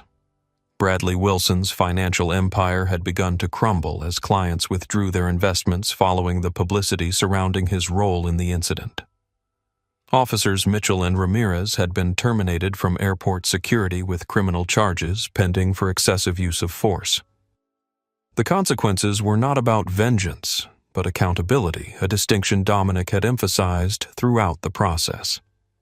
The goal was not to punish individuals, but to correct the structures that enabled and sometimes encouraged their actions. As Dominic left the Rayburn building, reporters called out questions, cameras capturing his composed exit. He had agreed to a single interview the following day, a thoughtful conversation rather than a sensationalized account to ensure the public understanding of the issues extended beyond the dramatic moments captured in the viral videos. That evening in his hotel room, Dominic called his mother to update her on the day's proceedings. You did good, Eleanor told him after he described the hearing. You kept the focus where it belongs, on the patterns, not just the people, on the structures, not just the symptoms. "I had a good teacher," Dominic replied. "You have always been a quick study," Eleanor acknowledged. "But this work is not finished. Legislative hearings are important, but change happens in daily practice in consistent accountability and shifting the underlying assumptions." "I know, Mom. This is just the beginning." And indeed, as Dominic prepared for the second day of testimony, he understood that the official proceedings, however comprehensive, were just one component of the broader transformation needed. The incident on Flight 847 had opened a door, but walking through it would require sustained effort from institutions, individuals, and the public demanding better. The badge had been revealed. The proceedings were underway, and the long work of reform had begun in earnest. 3 months after the congressional hearings, the airline industry was experiencing an unprecedented period of self-examination and external pressure. What had begun with one incident on one flight had catalyzed a transformation that few had predicted in its scope and intensity. In the boardroom of Transnational Airlines Atlanta headquarters, CEO Victoria Hargrove presided over the quarterly meeting of the newly established Passenger Equity and Safety Council. Unlike traditional corporate advisory boards composed primarily of executives, this council included civil rights attorneys, behavioral scientists, passenger advocates, and most significantly, individuals who had experienced discriminatory treatment on commercial flights. "The implementation of the Reynolds Protocol has been completed across all domestic routes," reported the Chief Compliance Officer. "International route integration will be finished by the end of the month."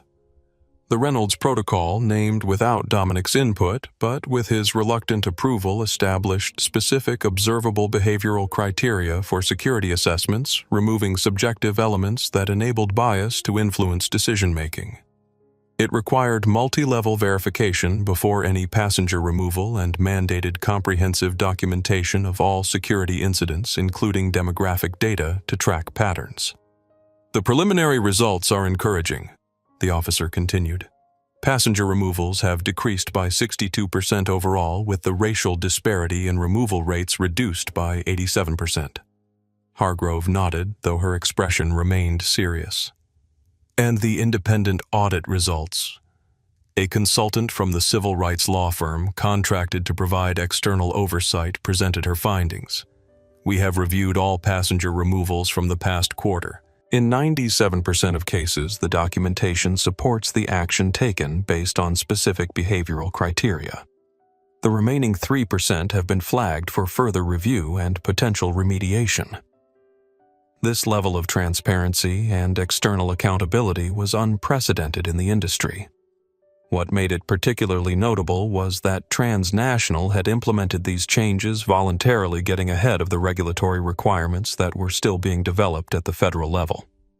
Across the industry, other airlines had recognized the shifting landscape and taken similar, if sometimes less comprehensive, steps. The Reynolds effect, as industry analysts had termed it, had transformed the competitive dynamics. Airlines now touted their fairness metrics alongside their on-time performance and customer satisfaction scores. At Denver International Airport, a new training facility had opened specifically focused on evidence-based security assessment and de-escalation techniques. The curriculum, developed in consultation with behavioral scientists and civil rights experts, was being adopted by airports nationwide. "We are retraining every frontline employee," explained the facility director to a group of visiting airline executives. "The core principle is simple but profound focus on observable behavior, not assumptions based on appearance." In the facility's simulation lab, security officers practiced scenarios designed to test their ability to distinguish genuine security threats from behaviors influenced by travel stress, cultural differences, or medical conditions. Every assessment was recorded, reviewed, and scored based on adherence to evidence-based protocols. The Federal Aviation Administration had established a specialized division focused exclusively on equity in security enforcement. Their quarterly report, just published, showed promising trends across the industry, though with significant variations between airlines and regions. "The data shows improvement," noted the FAA administrator in a press conference, "but also reveals areas requiring continued attention. Some airlines have embraced comprehensive reform, while others have implemented more superficial changes. Our role is to establish consistent standards that passengers can rely on, regardless of which carrier they choose. The Department of Transportation had implemented new reporting requirements, mandating that all airlines track and publish data on passenger removals, including demographic information and the specific behaviors that triggered security intervention. This transparency created both public accountability and the ability to identify patterns requiring further investigation. For Bradley Wilson, the consequences had been professionally devastating. His firm, Wilson Financial Strategies, had lost over 60% of its clients in the weeks following the incident. His board of directors had forced his resignation, rebranding the company to distance it from his tarnished reputation. His application for membership renewal at his exclusive country club had been quietly denied. Amanda Lawson had faced her own reckoning, though, with an unexpected dimension. After her termination from Transnational, she had initially retreated from public view, but 6 weeks later, she had emerged with a public statement that surprised many. "I have spent my career believing I was ensuring passenger safety," she wrote in an open letter published in several major newspapers. The Reynolds incident forced me to confront the role that unconscious bias played in my assessments and decisions. This does not excuse my actions, but it has prompted a painful and necessary period of self-examination. Lawson had subsequently begun working with anti-bias training programs, sharing her experience as a case study in how seemingly objective security concerns could mask discriminatory assumptions. Her willingness to acknowledge her errors and work toward reform had not erased the consequences of her actions, but had added a layer of complexity to the narrative.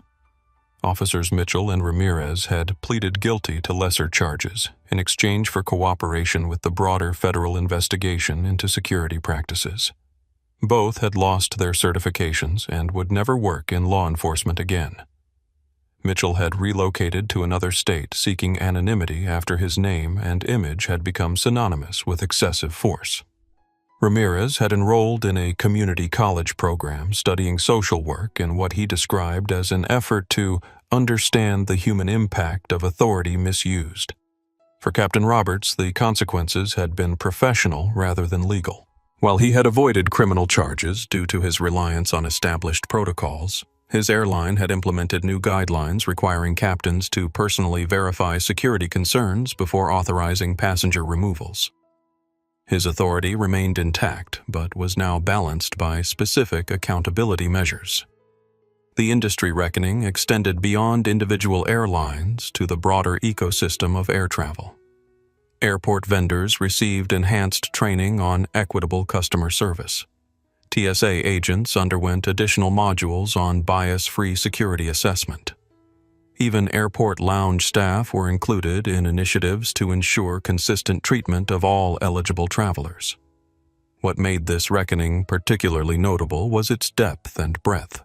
Unlike previous cycles of public outrage followed by minimal change, the Reynolds incident had triggered sustained attention and concrete reforms. The combination of irrefutable video evidence, the revelation of Dominic's FBI credentials, and the broader societal context had created conditions for meaningful transformation. In a quiet office at FBI headquarters in Washington, D.C., Dominic Reynolds reviewed the quarterly report from the Justice Department's Civil Rights Division, detailing the changes implemented across the airline industry.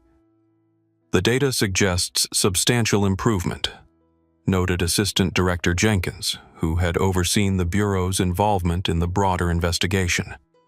But the real test will be sustainability, whether these changes persist once public attention inevitably shifts elsewhere. Dominic nodded, thinking of his mother's wisdom about the difference between reaction and reform. That is why the structural changes are so important.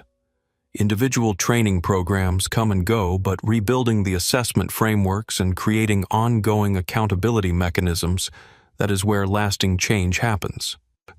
Your perspective has been invaluable throughout this process, Jenkins acknowledged. Few agents could have navigated both the personal experience and the professional analysis with such clarity. Dominic's phone buzzed with a text from Janelle. Mom, watching the DOT press conference, says to tell you it is a good start. He smiled slightly. Eleanor Reynolds was not easily impressed. Her standard for meaningful change was high as it should be. The industry reckoning continued imperfect but substantive, driven by a combination of public demand, regulatory oversight, legal liability, and corporate recognition that equity was now a competitive necessity in the marketplace. What had begun with bias and a badge had evolved into a case study in how incidents could become inflection points for institutional change when the right conditions converged. And for Dominic Reynolds, watching the transformation unfold while continuing his FBI duties, the experience reinforced what his mother had taught him throughout his life, that systems could change when enough people insisted that they must. 1 year after the incident on Flight 847, Dominic Reynolds stood in his mother's kitchen in Baltimore, chopping vegetables for Sunday dinner. Eleanor, fully recovered from her heart condition, supervised with occasional gentle corrections to his technique. "You still rush the onions," she noted, demonstrating the proper dicing method. "Patience yields better results." Dominic smiled, adjusting his approach. "Some lessons take longer to learn than others." The past year had brought numerous changes, both professional and personal. After the conclusion of the congressional hearings and the implementation of the initial industry reforms, Dominic had returned to his FBI duties, including successful testimony in the Sovereign Patriot Alliance case that had led to multiple convictions for domestic terrorism plotting. His role at the Bureau had evolved to include occasional consulting on bias-free security assessment protocols, sharing his expertise with other law enforcement agencies seeking to improve their training and procedures. It was not a formal reassignment, but a natural extension of his experience and the insights it had generated. "Sarah Goldstein called yesterday," Eleanor mentioned as she checked the roasting chicken. "She has been invited to speak at that airline training facility in Denver. She wanted to know if you would consider joining for a panel discussion." Sarah had remained in contact throughout the past year, her academic perspective on bias in security assessments proving valuable in developing the reformed protocols. Her recordings from the flight had been critical evidence in both the legal proceedings and the policy reforms that followed. "I told her I would think about it," Dominic replied. "The Bureau has been supportive of limited public engagement on these issues, but I am careful not to become the face of the reforms. This cannot be about one incident or one person." Eleanor nodded approvingly. The work matters more than the recognition. Their conversation was interrupted by the doorbell. Janelle arrived with her husband and their 2 children, who immediately enveloped their grandmother in enthusiastic hugs.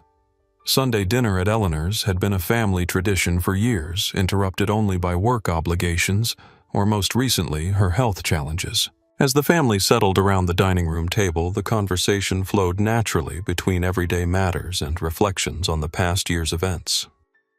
Dominic's nephew Miles, a perceptive 10-year-old, had questions about the changes in airline security that he had heard discussed.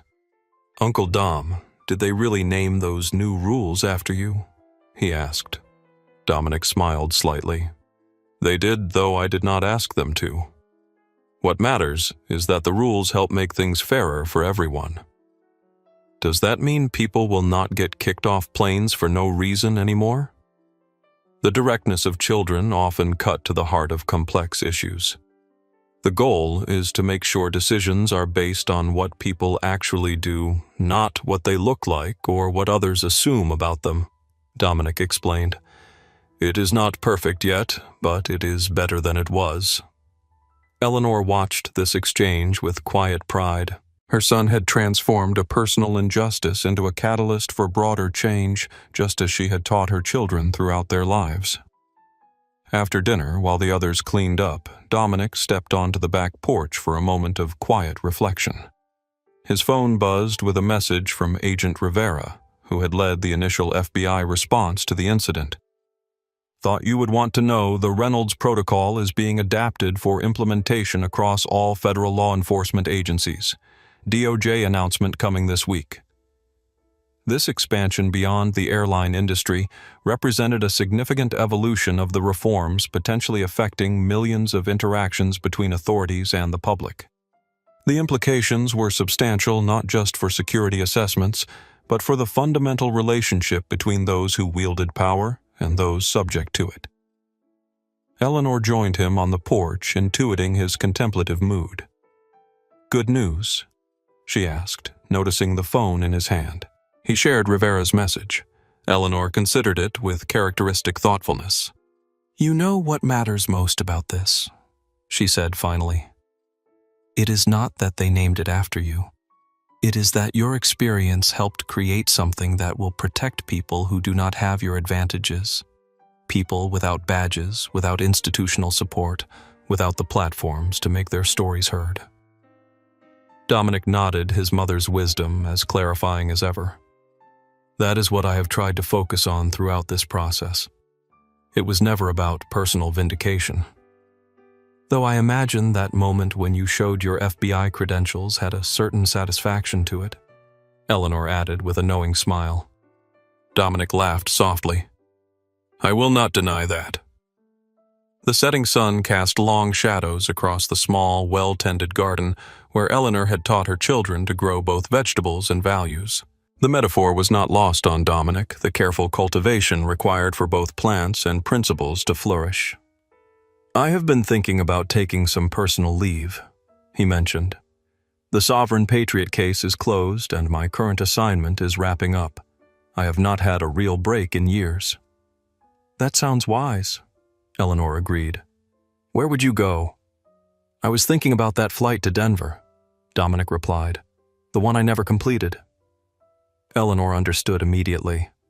A form of reclamation, finishing what was interrupted. Exactly. Not out of fear or trauma, but as a deliberate choice. On my terms this time. Inside, the sounds of family conversation and laughter created the backdrop for this moment of personal resolution.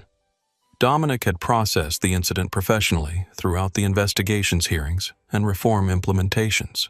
But this quieter, more personal integration was equally important, acknowledging the experience without being defined by it, learning from it without being limited by it. "I think that is a fine idea," Eleanor said, patting his hand gently. "Just remember to call when you land." A month later, Dominic boarded a commercial flight to Denver, not for a family emergency this time, but for the personal journey he had described to his mother. He wore similar casual clothing to what he had worn that day on Flight 847, a deliberate choice rather than a coincidental one. The flight experience was noticeably different. The security assessment at the gate was professional and behavior-focused. The flight attendants maintained consistent standards for all passengers. When he used the lavatory, no one questioned his movement through the cabin. These were small things, perhaps unremarkable to many travelers. But to Dominic, they represented the tangible results of the changes implemented over the past year. Changes sparked by his experience, but expanded through the collective efforts of many individuals and institutions committed to more equitable practices. As the plane began its descent into Denver International Airport, Dominic reflected on the journey, not just the physical travel from Baltimore to Denver, but the more complex path from injustice to reform, from individual experience to institutional change. His phone buzzed with a text from Eleanor. "Safe landing." He smiled, typing his reply, "Safe landing," on all fronts. The personal resolution had come not through forgetting or minimizing what had happened, but through transforming it into something constructive, something that would benefit countless others facing similar situations without his advantages or platform. And in that transformation lay the most meaningful resolution of all. 5 years after the incident on transnational Flight 847, a new class of flight attendants gathered in the training center at the National Aviation Academy in Washington, D.C. The room buzzed with the energy of professionals embarking on careers in an industry that had undergone significant transformation in recent years. "Today we begin your training in the Reynolds Assessment Protocols," announced the instructor, a veteran flight attendant with 20 years of experience. These protocols represent the current gold standard for evidence-based security assessment in commercial aviation. On the screen behind her appeared a photograph of Dominic Reynolds, not the FBI credential photo that had circulated during the original incident, but a more recent image of him speaking at an international conference on equitable security practices. The protocols are named after Special Agent Dominic Reynolds of the Federal Bureau of Investigation, the instructor explained. In 2025, Agent Reynolds experienced discriminatory treatment while traveling as a civilian passenger, culminating in his forcible removal from a flight based entirely on biased assumptions rather than actual behavior. Video clips from the incident played on the screen, carefully selected to demonstrate the problematic interactions without sensationalizing the more dramatic moments. The instructor used them as teaching tools, identifying specific points where subjective assessments had replaced objective observations. What began as one incident on one flight has transformed industry standards worldwide, she continued. The Reynolds protocols are now implemented by 94% of international carriers and required by regulatory authorities in 57 countries. The legacy of Flight 847 had indeed extended far beyond its initial impact. The reforms initially implemented at transnational airlines had spread throughout the industry, refined by ongoing research data analysis and collaboration between security experts, civil rights advocates, and behavioral scientists. In airports around the world, the practical effects were visible in daily operations. Security assessments followed structured protocols with specific behavioral indicators. Passenger removals required multi-level verification and documentation. Independent oversight ensured accountability and identified emerging patterns requiring attention. Transnational airlines, initially at the center of the controversy, had transformed itself into an industry leader in equitable security practices. The reforms implemented in the aftermath of the Reynolds incident had become a competitive advantage, attracting passengers who valued both safety and fairness in their travel experiences. The legacy extended beyond procedures and protocols to the broader culture of air travel. Passengers of all backgrounds reported more consistent treatment. Crew members described greater confidence in their security assessments, knowing they were based on evidence rather than assumptions. The data showed both improved security outcomes and reduced discriminatory impacts, demonstrating that these goals could be complementary rather than competing. At FBI headquarters, Dominic Reynolds, now a supervisory special agent, led a specialized unit focused on developing bias-free assessment techniques for law enforcement agencies. His experience had positioned him uniquely to bridge the worlds of security implementation and civil rights protection, understanding both the legitimate needs of security personnel and the profound impact of biased enforcement on individuals and communities. The key insight from our research, he explained to a class of new agents, is that reducing bias does not compromise security, it enhances it. When we focus on actual behavior rather than assumptions based on appearance, we identify genuine threats more accurately while reducing false positives that waste resources and undermine public trust. The unit's work had influenced law enforcement practices well beyond the FBI, with local police departments, federal agencies, and international partners adopting variations of the assessment frameworks originally developed for aviation security. The Reynolds Legacy Fund, established anonymously by Victoria Hargrove, but named with permission, provided grants for implementing these reforms in jurisdictions with limited resources. Eleanor Reynolds, now in her late 70s but still sharp and engaged, had become an unexpected voice in the ongoing conversation about equitable security practices. Her perspective as the mother of the FBI agent at the center of the incident brought a humanizing dimension to discussions often dominated by technical and legal considerations. What happened to my son was not just about one flight or one airline, she told a congressional committee during follow-up hearings on the 5th anniversary of the incident. It was about the choices we make as a society, whether we allow fear and bias to guide our actions or insist on systems that protect both safety and dignity for everyone. The individuals directly involved in the incident had followed various paths in the years since. Amanda Lawson had continued her work with anti-bias training programs, her first-hand account of how bias had influenced her perceptions and decisions, providing a powerful case study for others in positions of authority. She would never work in aviation again, but her willingness to acknowledge her errors and contribute to preventing similar situations had given her life an unexpected new purpose. Bradley Wilson had never recovered professionally from his role in the incident. His financial firm had collapsed, his reputation irreparably damaged. He had relocated to a small town in another state, occasionally giving interviews that vacillated between grudging acknowledgement of his errors and attempts to minimize his responsibility. He remained for many a cautionary tale of how quickly privilege could collapse when abused too blatantly. Officers Mitchell and Ramirez had largely disappeared from public view after serving probationary sentences for their roles in the physical confrontation. Mitchell had reportedly struggled with alcohol dependence and employment instability. Ramirez had completed his education in social work and found a position with a community organization focusing on conflict resolution, his experience serving as a personal motivation for helping others find nonviolent solutions to tense situations. Sarah Goldstein had incorporated the incident into her academic research on bias in decision-making, publishing several influential papers and eventually a book titled Observable Behavior: The Science of Equitable Assessment. Her role as a witness had transformed into that of an expert contributor to the reforms that followed. Jordan Wells, whose TikTok live stream had helped bring the incident to public attention, had leveraged his increased following to focus on social justice issues. His advocacy had matured from viral content creation to substantive documentation of both ongoing problems and successful reforms. The legacy of Flight 847 was multifaceted technical protocols and training programs, cultural shifts and accountability mechanisms, individual reckonings, and institutional transformations.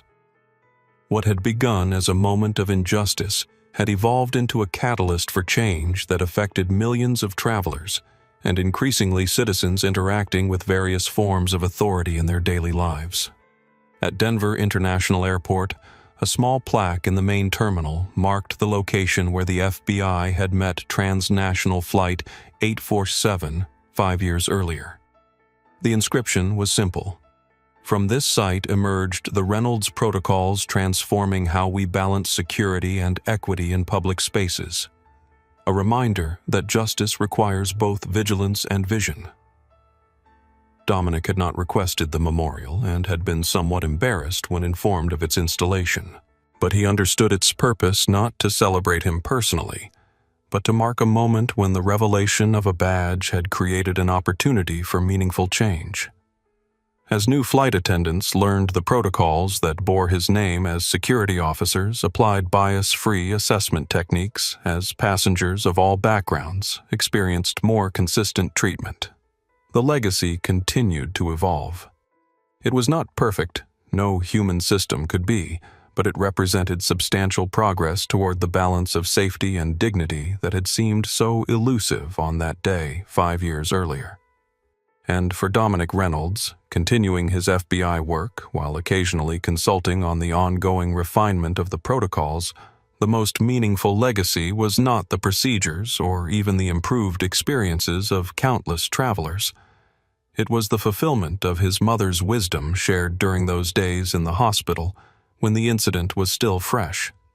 Use your anger not to burn, but to illuminate. And the badge had been revealed.